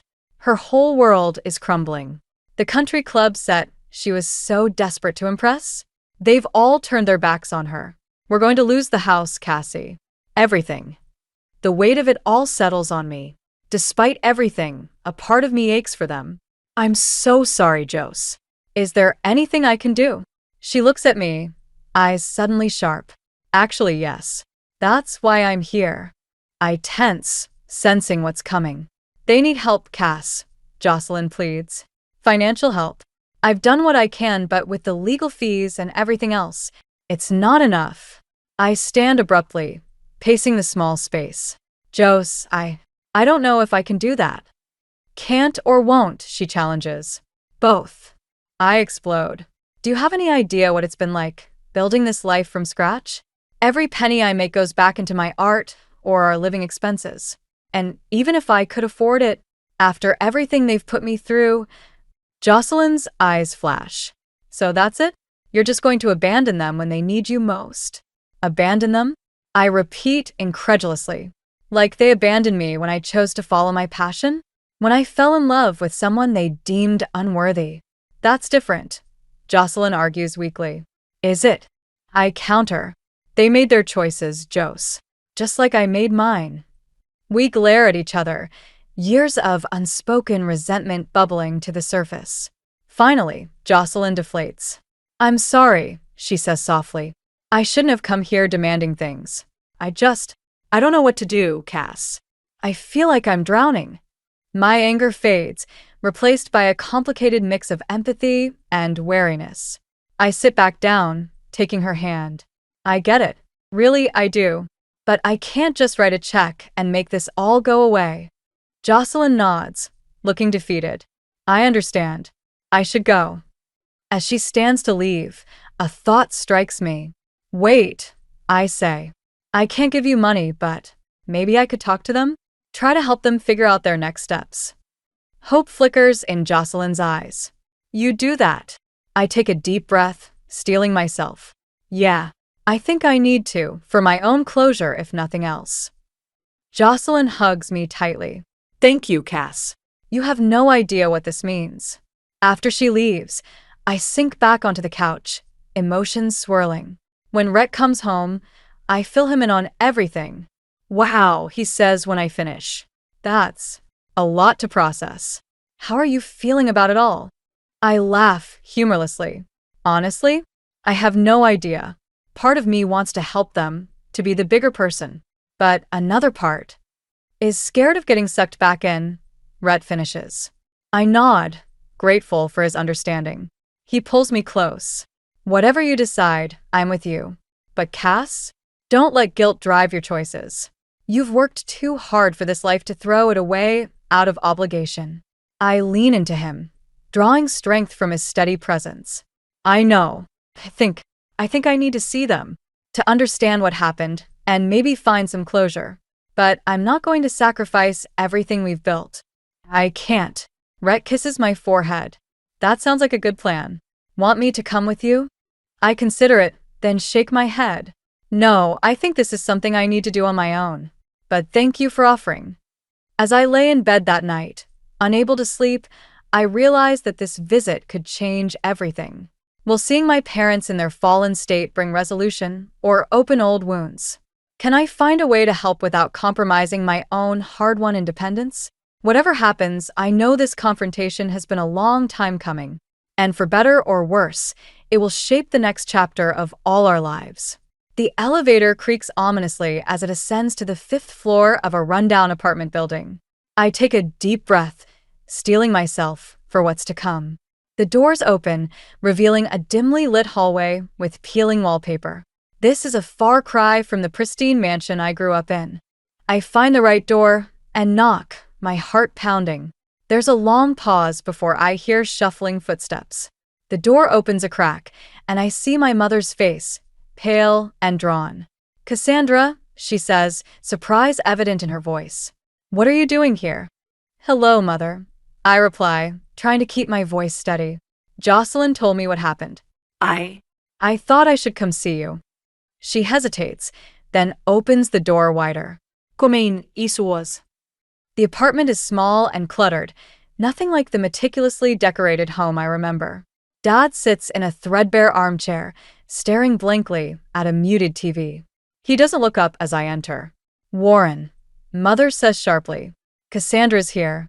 He grunts, finally turning to face me. The man before me is a shadow of the imposing figure from my childhood. His eyes are sunken, his clothes rumpled. "Come to gloat, have you?" he says bitterly. I flinch at his tone. No, Dad. "I came to see if you're okay." He laughs humorlessly. "Okay? We've lost everything. My career, our home, our reputation, all gone. And now you show up, playing the concerned daughter?" "I am concerned," I insist.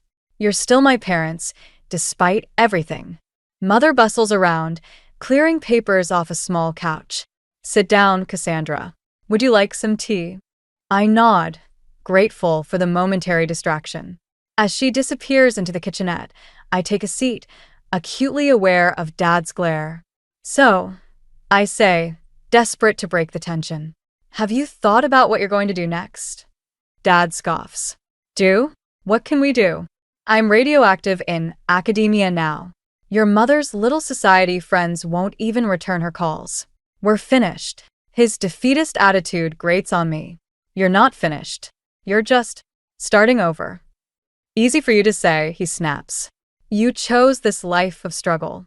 We had everything, and now you know what it's like to live without a safety net," I finish. "Like I've been doing since I left." Mother returns with the tea, her hands shaking slightly as she sets down the tray. "Let's not argue," she pleads. "Cassandra, tell us about your life.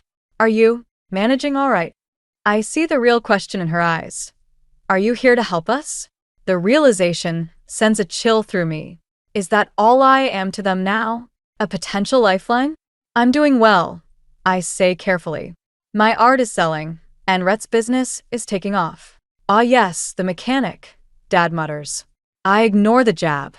"We're building a life together. It's not always easy, but it's ours." Mother nods, a forced smile on her face. "That's lovely, dear. And have you given any thought to, well, family obligations? Now that we're in this difficult situation." And there it is, the request I've been dreading. I set down my teacup, my resolve hardening. "I can't give you money," I say firmly. "Even if I could afford it, which I can't, it wouldn't solve the underlying problems." Dad's face darkens. "So, you'll abandon us in our time of need? After everything we've done for you?"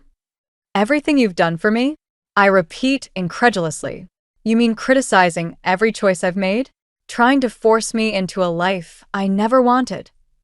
"We wanted what was best for you." Mother interjects. "No," I say, my voice rising. "You wanted what was best for your image. You never once asked what I wanted." Dad stands abruptly, looming over me. "We gave you every advantage, and this is how you repay us? By turning your back when we need you most." I stand too, refusing to be intimidated. "I'm not turning my back. I'm here, aren't I? But I won't enable you to avoid taking responsibility for your actions." "Responsibility," he roars. "You ungrateful." "Enough," Mother cries, tears in her eyes. "Please, both of you, stop this." We fall silent, the air thick with tension. I take a deep breath, trying to center myself. "Look," I say more calmly. "I can't give you money, but I want to help. I can help you look for jobs or find resources for people in your situation. but you have to be willing to start over, to rebuild. Dad slumps back into his chair, suddenly looking very old. What's the point? He mutters. I kneel beside him, taking his hand. It's the first time we've touched in years. The point is that you're still here. You still have each other and Jocelyn And me. if you want. Mother joins us, her hand on Dad's shoulder. Perhaps Cassandra is right, Warren. We can't go back, but we can go forward. He looks at me, really looks at me for what feels like the first time. You've grown up, he says softly. When did that happen? I smile sadly. While you weren't looking. As I leave the apartment an hour later, I feel drained but oddly hopeful. It's not a fairy tale reconciliation, but it's a start. A chance to build a new relationship, one based on mutual respect rather than expectations. I step out into the fading sunlight, taking a deep breath of the city air. Whatever comes next, I know I can face it. I've found my strength, my voice. And no one can take that away from me. The tension in the small apartment is palpable as I stand facing my parents. What started as a tentative attempt at reconciliation has devolved into a bitter confrontation. Mother's face is flushed with anger, while Dad glowers from his armchair. How can you be so heartless, Cassandra? Mother demands, her voice shrill. After everything we've done for you, you'd abandon us in our time of need? I take a deep breath, fighting to keep my composure. I'm not abandoning you. I've offered to help you find resources, to support you emotionally.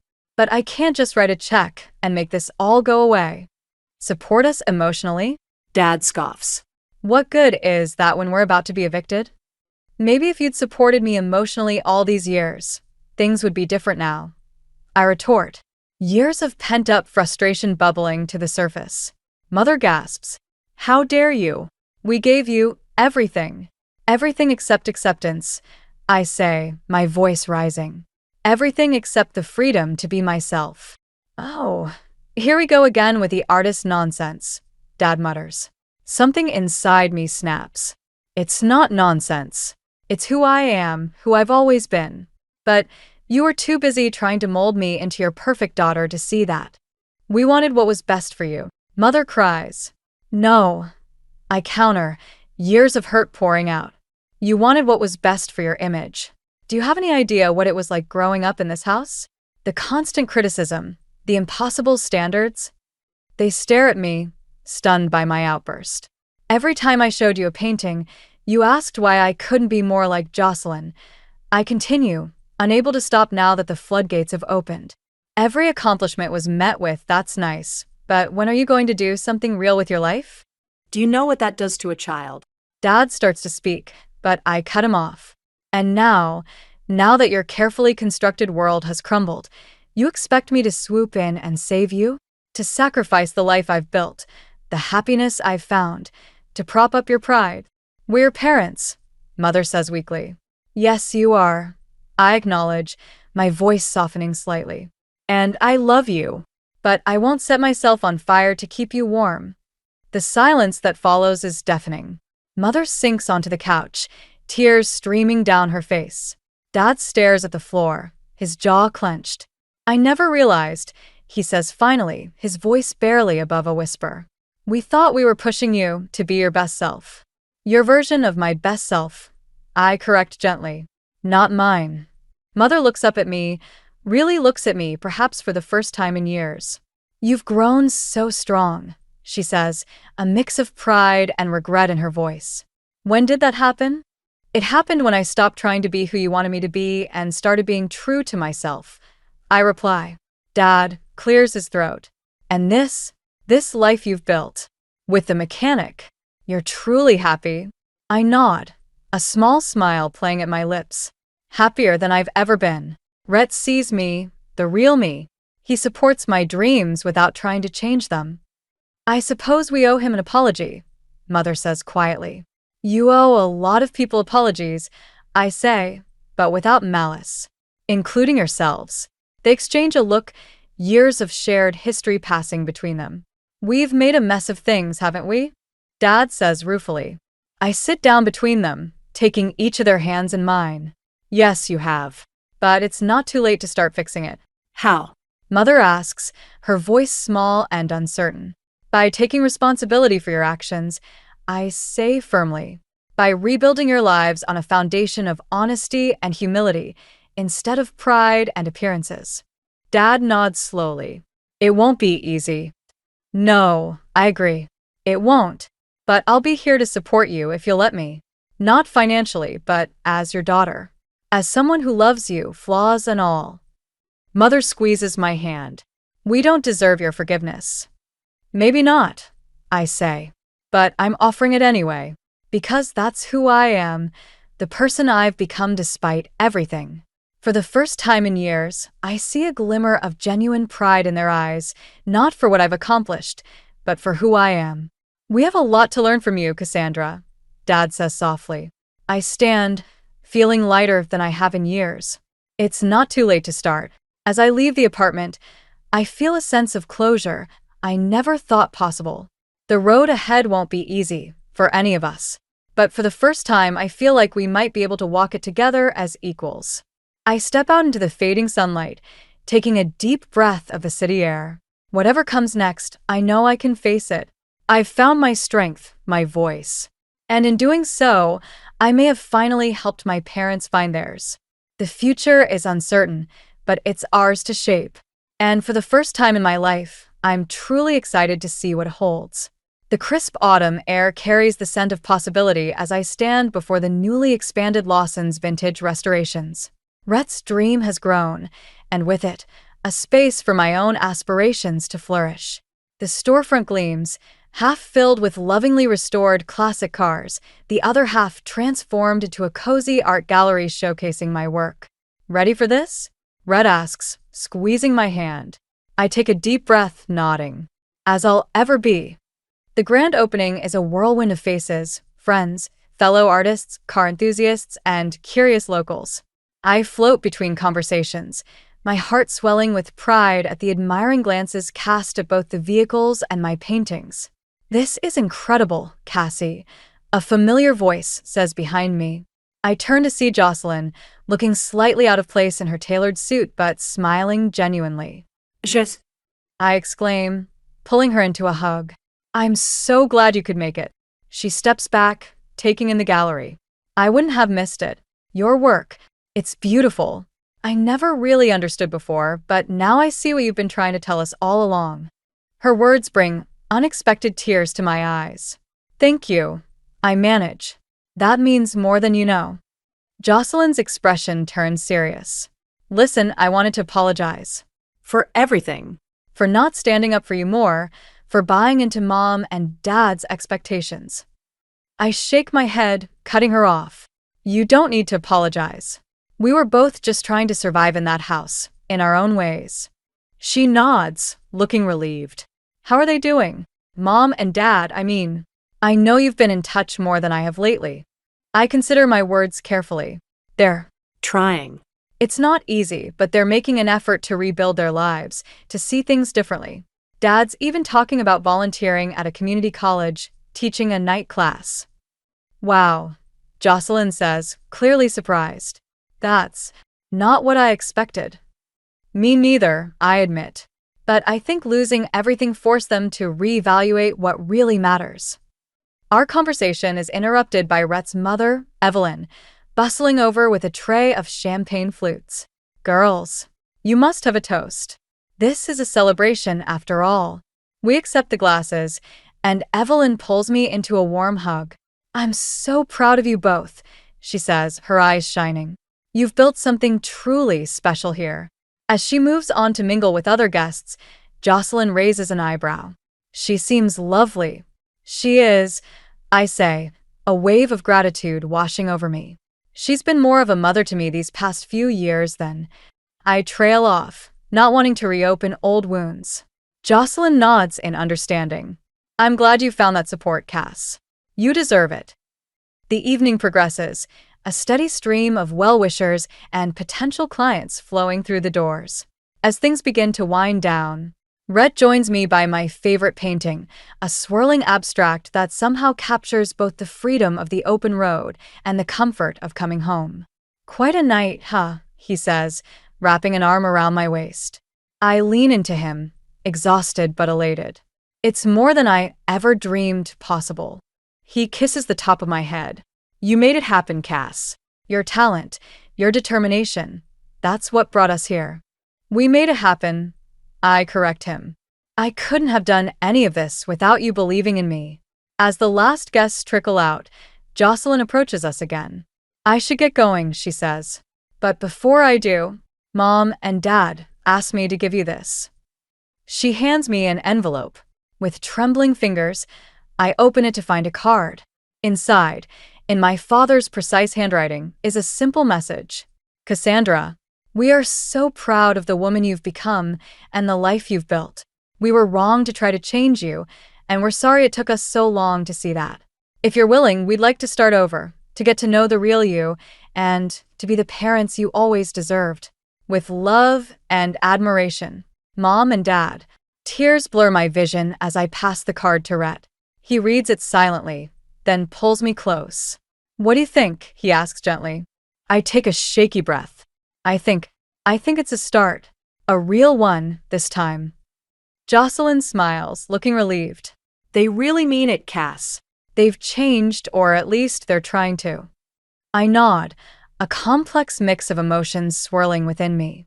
Tell them I'd like that. To start over. As Jocelyn leaves, Rhett and I stand in the quiet gallery, surrounded by the fruits of our labor and love. So, he says, a mischievous glint in his eye.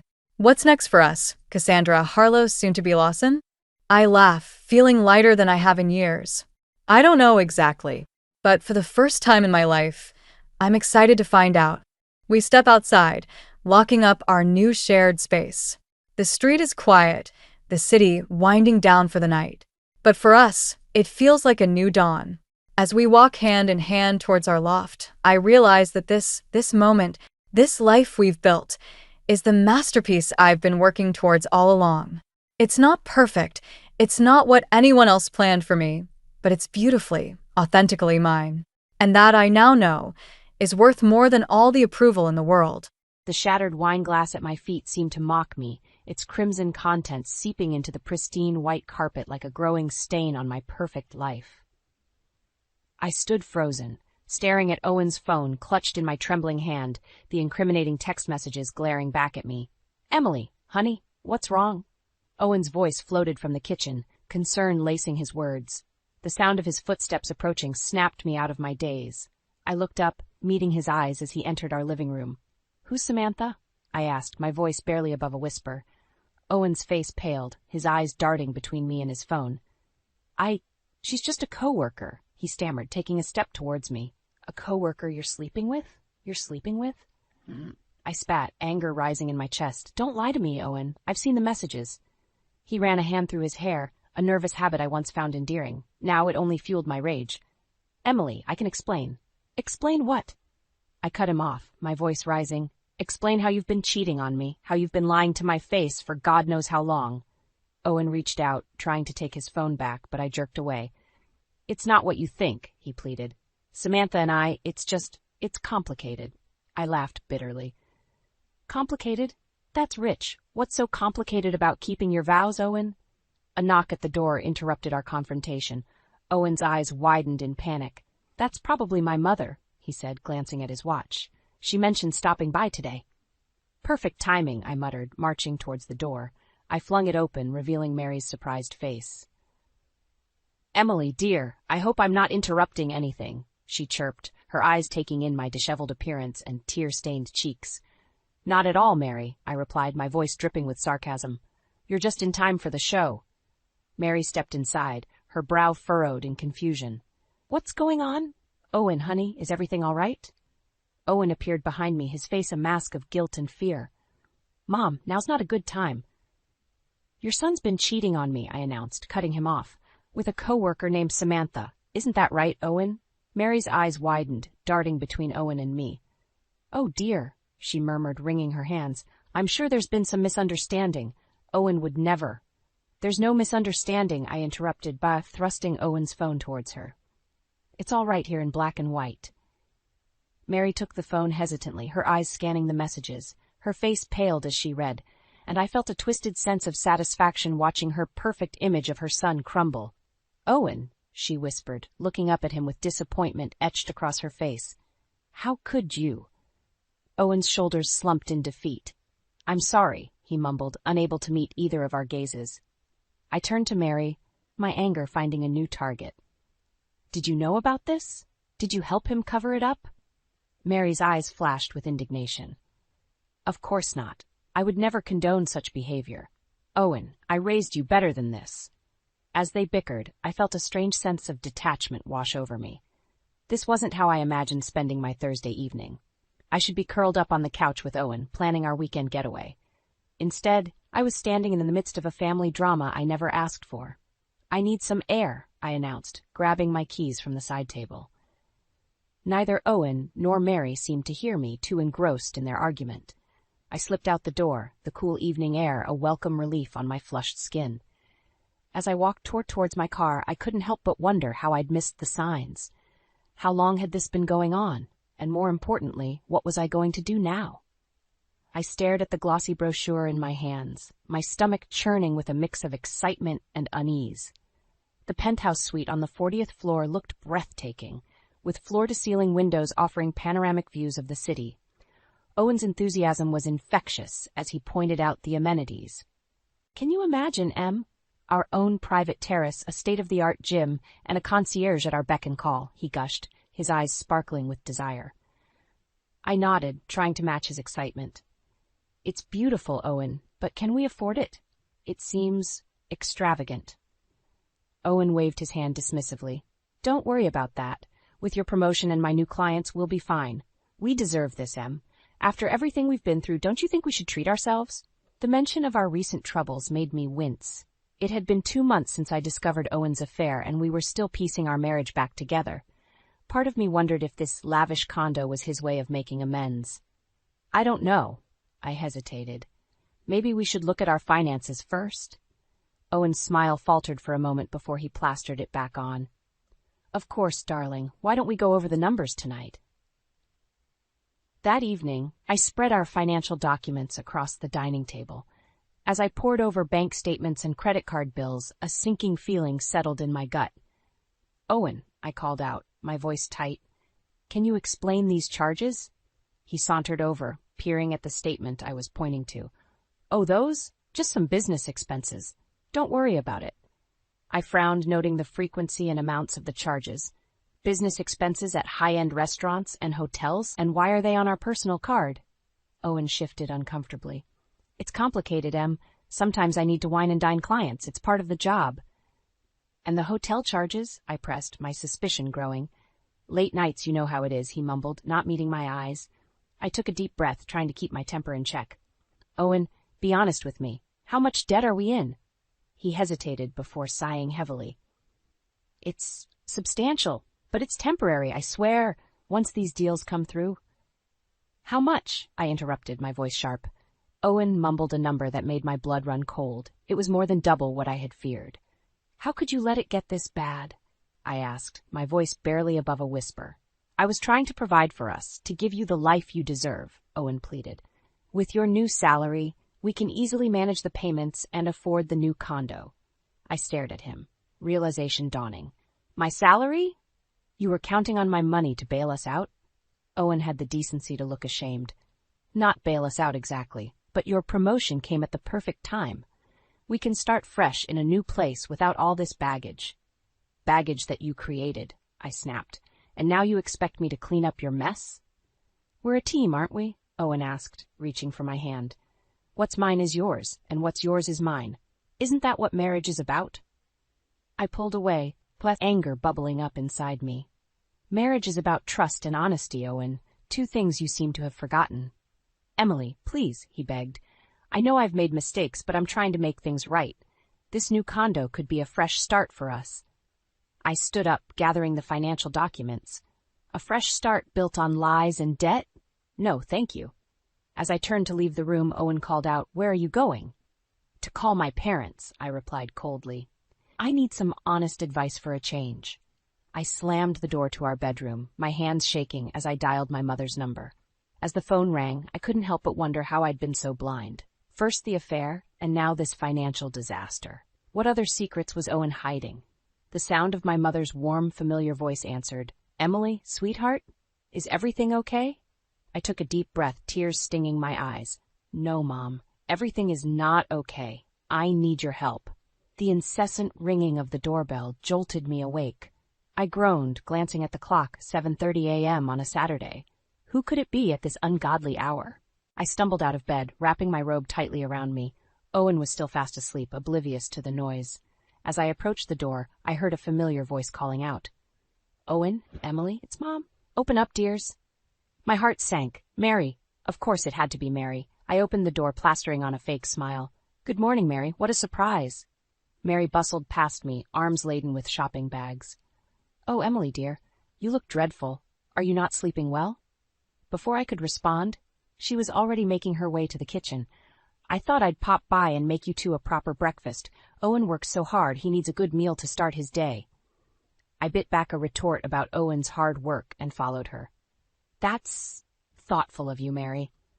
But really, you didn't have to." "Nonsense," she interrupted, unpacking groceries. "It's no trouble at all. Now, be a dear and wake Owen, will you?" Reluctantly, I went to rouse my husband. Owen stumbled into the kitchen, looking confused but pleased to see his mother. "Mom, what are you doing here?" Mary beamed at him. "Just taking care of my boy. Sit down. Breakfast will be ready soon." As we ate, Mary chattered away, mostly addressing Owen and occasionally throwing a pointed comment my way. "Emily, dear, don't you think you should cut back on the carbs? That promotion of yours must be quite stressful." I gritted my teeth, forcing a smile. "I'm managing just fine, thank you." Owen, oblivious to the tension, piped up. "Oh, Mom, did I tell you? We're thinking of moving to a new condo." Mary's eyes lit up. "Really? How wonderful. You know, I've been thinking of downsizing myself. Perhaps I could move in with you too? Just temporarily, of course." I nearly choked on my coffee. "What?" Owen looked thoughtful. "That's not a bad idea, actually. What do you think, Em?" I stared at them both, incredulous. I think I need some air. Excuse me." I fled to the balcony, my mind reeling. How had we gone from financial troubles to potentially living with my mother-in-law in the span of a week? A few minutes later, Owen joined me. "Hey, you okay?" I turned to face him, struggling to keep my voice level. "Owen, we can't afford that new condo, let alone have your mother move in with us." He frowned. "But with your promotion." "My promotion doesn't magically erase our debt," I snapped. "And I'm not using my hard-earned money to finance your mother's retirement." Owen's face hardened. "She's family, Emily. We can't just abandon her." "And what about my family?" I countered.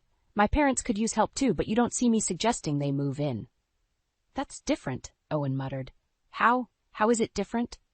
Before Owen could respond, Mary's voice floated out from the kitchen. "Everything all right out there, dears?" Owen called back. "Just fine, Mom. Emily and I are just discussing some details." I lowered my voice. "Owen, this has to stop. Your mother can't keep barging into our lives like this."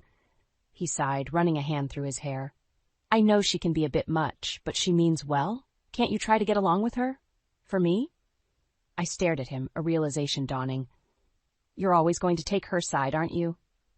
Owen's silence was all the answer I needed. I pushed past him, heading back inside. "Mary," I said, my voice tight with forced politeness, "thank you for breakfast, but Owen and I have some private matters to discuss. Perhaps it's best if you head home now." Mary looked affronted. "Well, I never. Owen, are you going to let her speak to me like that?" Owen stood frozen, caught between his wife and his mother. The tension in the room was palpable. As I watched Owen's conflicted face, a cold certainty settled in my chest. This wasn't just about Mary's visit or the condo anymore. This was about the future of our marriage, and suddenly that future looked very uncertain indeed. I stared at the unfamiliar floral arrangement on our coffee table, my jaw clenched. This was the third time this week I'd come home to find Mary had tidied up our condo. The scent of lavender air freshener assaulted my nostrils, a far cry from the citrus scent I preferred. "Owen?" I called out, my voice tight with frustration. He appeared from the kitchen, a guilty look on his face. "Hey, Em? You're home early? Where's your mother?" I asked, already knowing the answer. Owen shifted uncomfortably. "She just left. She brought over some casseroles for us and thought she'd help out a bit." I took a deep breath, trying to calm my rising anger. Owen, we talked about this. Your mother can't keep coming over unannounced and rearranging our home. She's just trying to help, Emily, Owen defended. You've been so busy with work lately, she thought. She thought what? I snapped. That I can't manage my own home? That I'm not good enough for her precious son? Owen's face hardened. That's not fair. Mom's been nothing but kind to you. I laughed bitterly. Kind? Is that what you call her constant criticism and meddling? Before Owen could respond, the front door opened, and Mary waltzed in, carrying another bag of groceries. Oh, Emily dear, you're home, she exclaimed with false cheer. I forgot to bring over the organic kale I bought for you. I know how much you love your healthy foods. I bit my tongue, knowing full well I'd mentioned my dislike for kale multiple times. Thank you, Mary, but that wasn't necessary. Mary waved her hand dismissively. Nonsense. Someone has to make sure you two are eating properly. Owen works so hard he needs proper nutrition. I felt my temper flare. And what about my work, Mary? Do you think I just sit around all day? Mary's smile faltered for a moment. Well, of course not, dear. But let's be honest, Owen's job is much more demanding. It's only natural that you should pick up the slack at home. I stared at her, incredulous. Excuse me? Owen stepped in, sensing the tension. Mom, maybe now's not the best time. No, Owen, I interrupted. I want to hear what your mother has to say. Please, Mary, enlighten me about my responsibilities. Mary's eyes narrowed. Well, if you must know, I think you could be doing more to support Owen. A good wife puts her husband's needs first. Your career should come second to your family. I felt as if I'd been slapped. My career is what's keeping this family afloat, I hissed, thinking of the mountain of debt Owen had accrued. Emily, Owen warned, but I was beyond caring. Do you have any idea how hard I've worked to get where I am? I continued, my voice rising. I am not about to give that up to become some 1950s housewife fantasy. Mary gasped, clutching her pearls. Owen, are you going to let her speak to me like this? I turned to Owen, daring him to side with his mother. To my dismay, he remained silent, his eyes darting between us. You know what? I said, grabbing my keys. I can't do this right now. I'm leaving. Emily, wait. Owen started, but I was already out the door. I drove aimlessly, tears blurring my vision. How had my life come to this? My once loving husband, now a stranger. My home, no longer my own, and my achievements belittled at every turn. As I pulled into a parking lot to compose myself, my phone buzzed. It was a text from Owen. Mom's staying for dinner. Please come home so we can talk. I stared at the message, a cold realization settling in my chest. This wasn't just about Mary's visit or her hurtful comments. This was about my future, our future. And suddenly I knew I had a decision to make. With shaking hands, I dialed a number I should have called weeks ago. Dad, I said when he answered. I need your advice. I think I might be ready to leave Owen. I smoothed down my dress for the 100th time, nervously glancing at the clock. My parents would be here any minute, and I was determined to make this visit perfect. After weeks of tension with Owen and Mary, I needed the comfort of my family. The doorbell rang, and I rushed to answer it, a genuine smile spreading across my face as I saw my parents. Mom! Dad! I exclaimed, pulling them both into a tight hug. Emily, sweetheart, my mother Ruth said warmly. It's so good to see you. Mother John squeezed my shoulder. You look tired, pumpkin. Everything okay? Before I could respond, Owen appeared behind me. Ruth, John, welcome, he said, his tone polite but cool. As we settled in the living room, I couldn't help but notice Owen's tense posture. He'd been reluctant about this visit from the start, but I'd insisted. I needed my parents here, needed their grounding presence. So tell us about this new condo you're thinking of buying, my father said, trying to break the ice. Owen perked up at this. It's fantastic, John. Top-of-the-line appliances, a view of the city skyline. And way out of our budget, I interjected, unable to keep the bitterness from my voice. An uncomfortable silence fell over the room. My mother, ever the peacemaker, quickly changed the subject. Emily mentioned you've been busy at work, Owen. How's that going? Owen launched into a long-winded explanation of his latest business deals, peppered with jargon I knew my parents wouldn't understand. I watched their faces, seeing the confusion and growing discomfort. Well, my father said when Owen finally paused for breath, sounds complicated. In our line of work, we prefer to keep things simple and honest. Owen's eyes narrowed. And what line of work is that again? Farm management, wasn't it? I tensed, recognizing the condescending tone in Owen's voice. Property management, actually, I corrected. Mom and Dad have built a successful business from the ground up. Right, Owen scoffed. Managing pig pens and chicken coops. Very impressive. Owen, I gasped, shocked at his rudeness. My father's face hardened. Now listen here, young man. But Owen was on a roll. No, you listen. I'm tired of pretending that your quaint little country life is somehow equal to what Emily and I have built here. We're in a different league, and it's time you understood that. How dare you? I sputtered, anger rising in my chest. My parents have worked harder than you ever have. Owen turned on me, his eyes flashing. Oh, please. They wouldn't know real work if it bit them on their overalls. And you're not much better, Emily. Always going on about your precious career, as if pushing papers around is somehow more important than what I do. The room fell silent, the weight of Owen's words hanging heavy in the air. I looked at my parents, seeing the hurt and anger in their eyes, and something inside me snapped. Get out, I said, my voice low and dangerous. Owen blinked, taken aback. What? I said. Get out, I shouted, standing up. Get out of this house, and don't you dare come back until you're ready to apologize to my parents and to me. Owen stared at me in disbelief before storming out, slamming the door behind him. As the echo of the slam faded, I collapsed onto the couch, tears streaming down my face. My parents rushed to my side, enveloping me in a comforting embrace. Oh, sweetie, my mother murmured, stroking my hair. I'm so sorry. Through my tears, I looked up at them. I can't do this anymore, I whispered. I think my marriage is over. My father nodded solemnly. Whatever you decide, we're here for you, Pumpkin, always.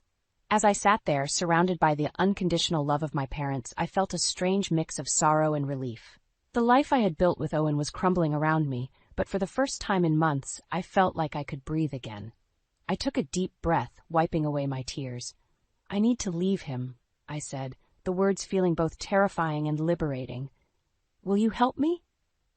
My parents exchanged a look before turning back to me with determined expressions. Of course, they said in unison. We're family. We'll get through this together. In that moment, I knew my life was about to change dramatically. But with my parents by my side, I felt ready to face whatever came next. My hands shook as I zipped up the last suitcase. The bedroom, once a sanctuary, now felt suffocating. Owen's pleading voice echoed from the living room, but I steeled myself against it. There was no going back now. Emily, please, Owen begged as I wheeled my luggage out.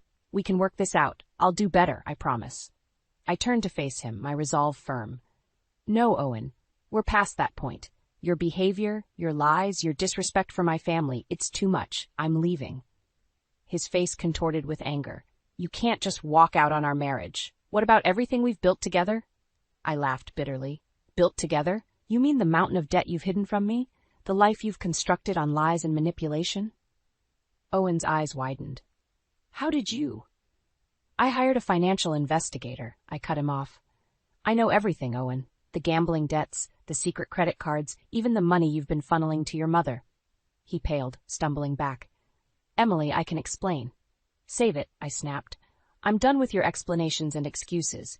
I've already spoken to a lawyer. You'll be hearing from them soon. As if on cue, there was a knock at the door. I opened it to find my parents standing there, concern etched on their faces. Ready to go, sweetheart? My father asked, eyeing Owen warily. I nodded, grateful for their support. As my father began loading my bags into their car, Owen made one last desperate attempt. Ruth, John, he pleaded, surely you can see this is just a misunderstanding. Help me talk some sense into Emily. My mother's eyes flashed with anger. The only misunderstanding here is that we ever thought you were good enough for our daughter. Just then the elevator dinged and Mary stepped out. Her eyes widened as she took in the scene. What's going on here? Owen, why are there suitcases? Your son's marriage is over, Mary, I said coldly.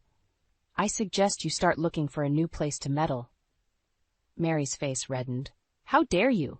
Owen, are you going to let her speak to me like that? Owen looked torn, his gaze darting between his mother and me. In that moment, I saw our entire marriage laid bare, his inability to stand up to his mother, his constant need for validation, his disregard for my feelings and aspirations. You know what? I said, a sudden calm washing over me. You two deserve each other. Enjoy your codependent, financially ruinous life together. As I turned to leave, Owen grabbed my arm. Emily, wait! You can't just throw away 5 years of marriage. I wrenched my arm free. Watch me. With that, I walked out of the condo, my parents flanking me protectively. As we rode the elevator down, I felt a mix of emotions, relief, sadness, and a twinge of fear for the unknown future ahead. In the parking garage, as my father loaded the last of my bags, I heard rapid footsteps. Owen came running up, out of breath and desperate. Emily, please, he gasped. I'll do anything. Why? I'll go to counseling. I'll cut ties with my mother. Anything you want. For a brief moment, I hesitated. 5 years of memories flashed through my mind, the good times, the laughter, the dreams we'd shared.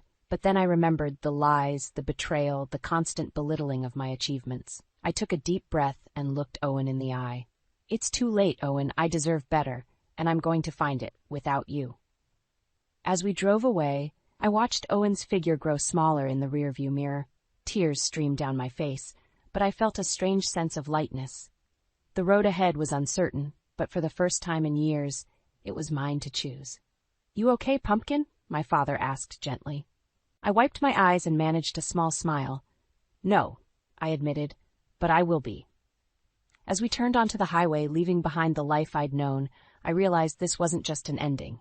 It was a beginning, my beginning. And despite the pain and uncertainty, I was ready to embrace it. I sat at my parents' kitchen table, clutching a mug of tea as if it were a lifeline. The familiar sense of home surrounded me, but they did little to calm the storm raging inside. Emily, sweetheart? My mother said gently, placing a hand on my arm. You need to eat something. I shook my head, my throat tight. I can't, Mom. I can't believe this is happening. My father cleared his throat, his weathered face creased with concern. Pumpkin, we need to talk about what comes next, the divorce proceedings, your living situation. At the word divorce, I felt a fresh wave of pain wash over me. How did I let it get this far, Dad? How did I not see what Owen was really like? Love can blind us, my mother said softly, but you're seeing clearly now, and that's what matters. Just then my phone buzzed. Another text from Owen. I'd been ignoring them for days, but curiosity got the better of me. I unlocked the screen and gasped. What is it? My father asked, alarmed. Owen, I choked out. He's threatening to contest the divorce. Says he'll drag my name through the mud, claim I abandoned him. My parents exchanged a look I couldn't quite decipher. My mother took a deep breath. Emily, there's something we need to tell you, something that might help. I looked up, confused. What do you mean? My father leaned forward, his voice low and serious. We're not just small-town property managers, sweetheart. Our company, it's much bigger than that. My mind reeled. What are you talking about? We own and manage properties all over the state, my mother explained, including the condo complex where you and Owen have been living. I stared at them, stunned. You're our landlords? My father nodded. We kept it quiet because we wanted you to make your own way. But now, with everything that's happened, we can help, my mother finished. Owen hasn't been paying rent for months. We have grounds to evict him. I felt like the room was spinning. Why didn't you tell me this before? We wanted to protect you, my father said, but now we see that keeping secrets, even with good intentions, only causes pain. As the reality of their revelation sank in, I felt a mix of emotions, shock, betrayal, but also a glimmer of hope. So you're saying we have leverage? They nodded in unison. More than that, my mother added. We have the truth on our side. Just then my phone rang. Owen's name flashed on the screen. With trembling hands, I answered and put it on speaker. Emily, Owen's voice crackled through. I'm giving you one last chance. Come home, or I swear I'll make your life hell. I'll tell everyone how you abandoned me, how you... That's enough, Owen. My father's voice boomed, cutting him off. This is John. You might want to rethink your strategy, son. There was a moment of stunned silence. Mr. Johnson? What are you? We know everything, Owen, my mother chimed in. The unpaid rent, the financial mismanagement, it's over. I took a deep breath, finding strength in my parents' support. Owen, listen carefully. You have 24 hours to vacate the condo. If you contest this divorce or try to smear my name, we'll take legal action. Do you understand? The line went silent for a long moment. Then, in a defeated voice, Owen muttered, "I understand." As I ended the call, I felt a weight lift from my shoulders, but it was quickly replaced by a new burden, the realization that my life was about to change dramatically once again. "What now?" I asked. Looking at my parents, my father squeezed my hand. "Now we fight, together." As I sat there, surrounded by the love and strength of my family, I realized that this wasn't just about ending my marriage. It was about reclaiming my life, my dignity, and my future. And for the first time in months, I felt ready to face whatever came next. "Okay," I said, straightening my shoulders. "Let's do this." I stood outside the condo, my heart pounding. My parents flanked me, their presence a comforting shield against the storm I knew was coming. With a deep breath, I knocked on the door. Owen answered, his face a mask of desperation. "Emily, thank God you're here. I knew you'd come back." "Save it, Owen," I cut him off, pushing past him into the condo. My eyes widened as I took in the state of our once pristine home. Takeout containers littered every surface, and the air reeked of stale alcohol. Mary emerged from the kitchen, her eyes narrowing at the sight of us. "What are they doing here?" she hissed at Owen. My father stepped forward, his voice firm. "We're here to settle this once and for all, Mary. As the owners of this property, we're serving you with an eviction notice." Owen's jaw dropped. "Owners? What are you talking about?" I couldn't help but feel a twinge of satisfaction as I watched the realization dawn on their faces. "That's right," I said. "My parents own this entire complex, and you haven't paid rent in months." Mary's face contorted with rage. "You can't do this to us. We'll fight this." "With what money?" my mother asked calmly. "We've seen your financials, Owen. You're broke." Owen collapsed onto the couch, his head in his hands. I didn't mean for it to get this bad. I thought I could fix it." For a moment I felt a flicker of pity. But then I remembered all the lies, the manipulation, the years of belittling my achievements. My resolve hardened. "You have 48 hours to vacate the premises," I said, my voice steady. "After that, we'll be forced to take legal action." Mary lunged forward, her eyes wild. "You ungrateful little." My father stepped between us, his presence imposing. "That's enough, Mary. It's over." As Mary retreated, muttering under her breath, Owen looked up at me, his eyes pleading. "Emily, please. I know I messed up, but I love you. We can start over, make things right."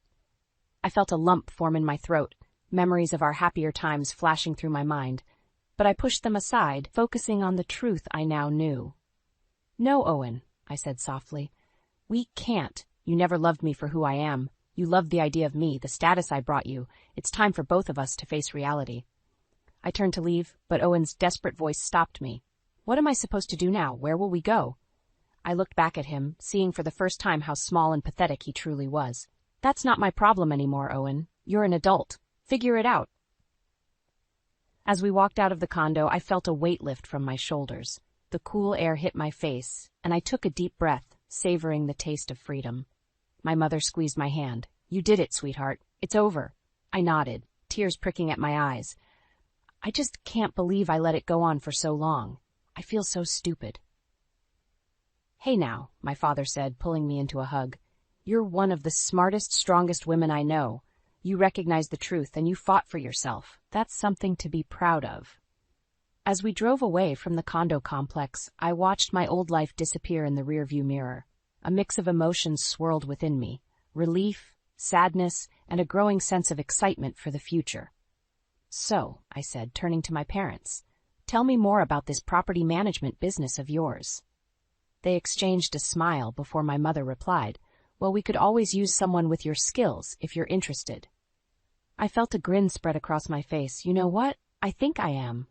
As we drove towards my parents' home, my temporary home until I got back on my feet, I realized that this ending was really a new beginning. I had lost a husband, but I had gained something far more valuable: self-respect, a deeper connection with my family, and a future full of possibilities. The road ahead might be uncertain, but for the first time in years, I was excited to see where it would lead. Because this time, I was in the driver's seat of my own life, and that was worth more than any luxury condo or false promise of love ever could be.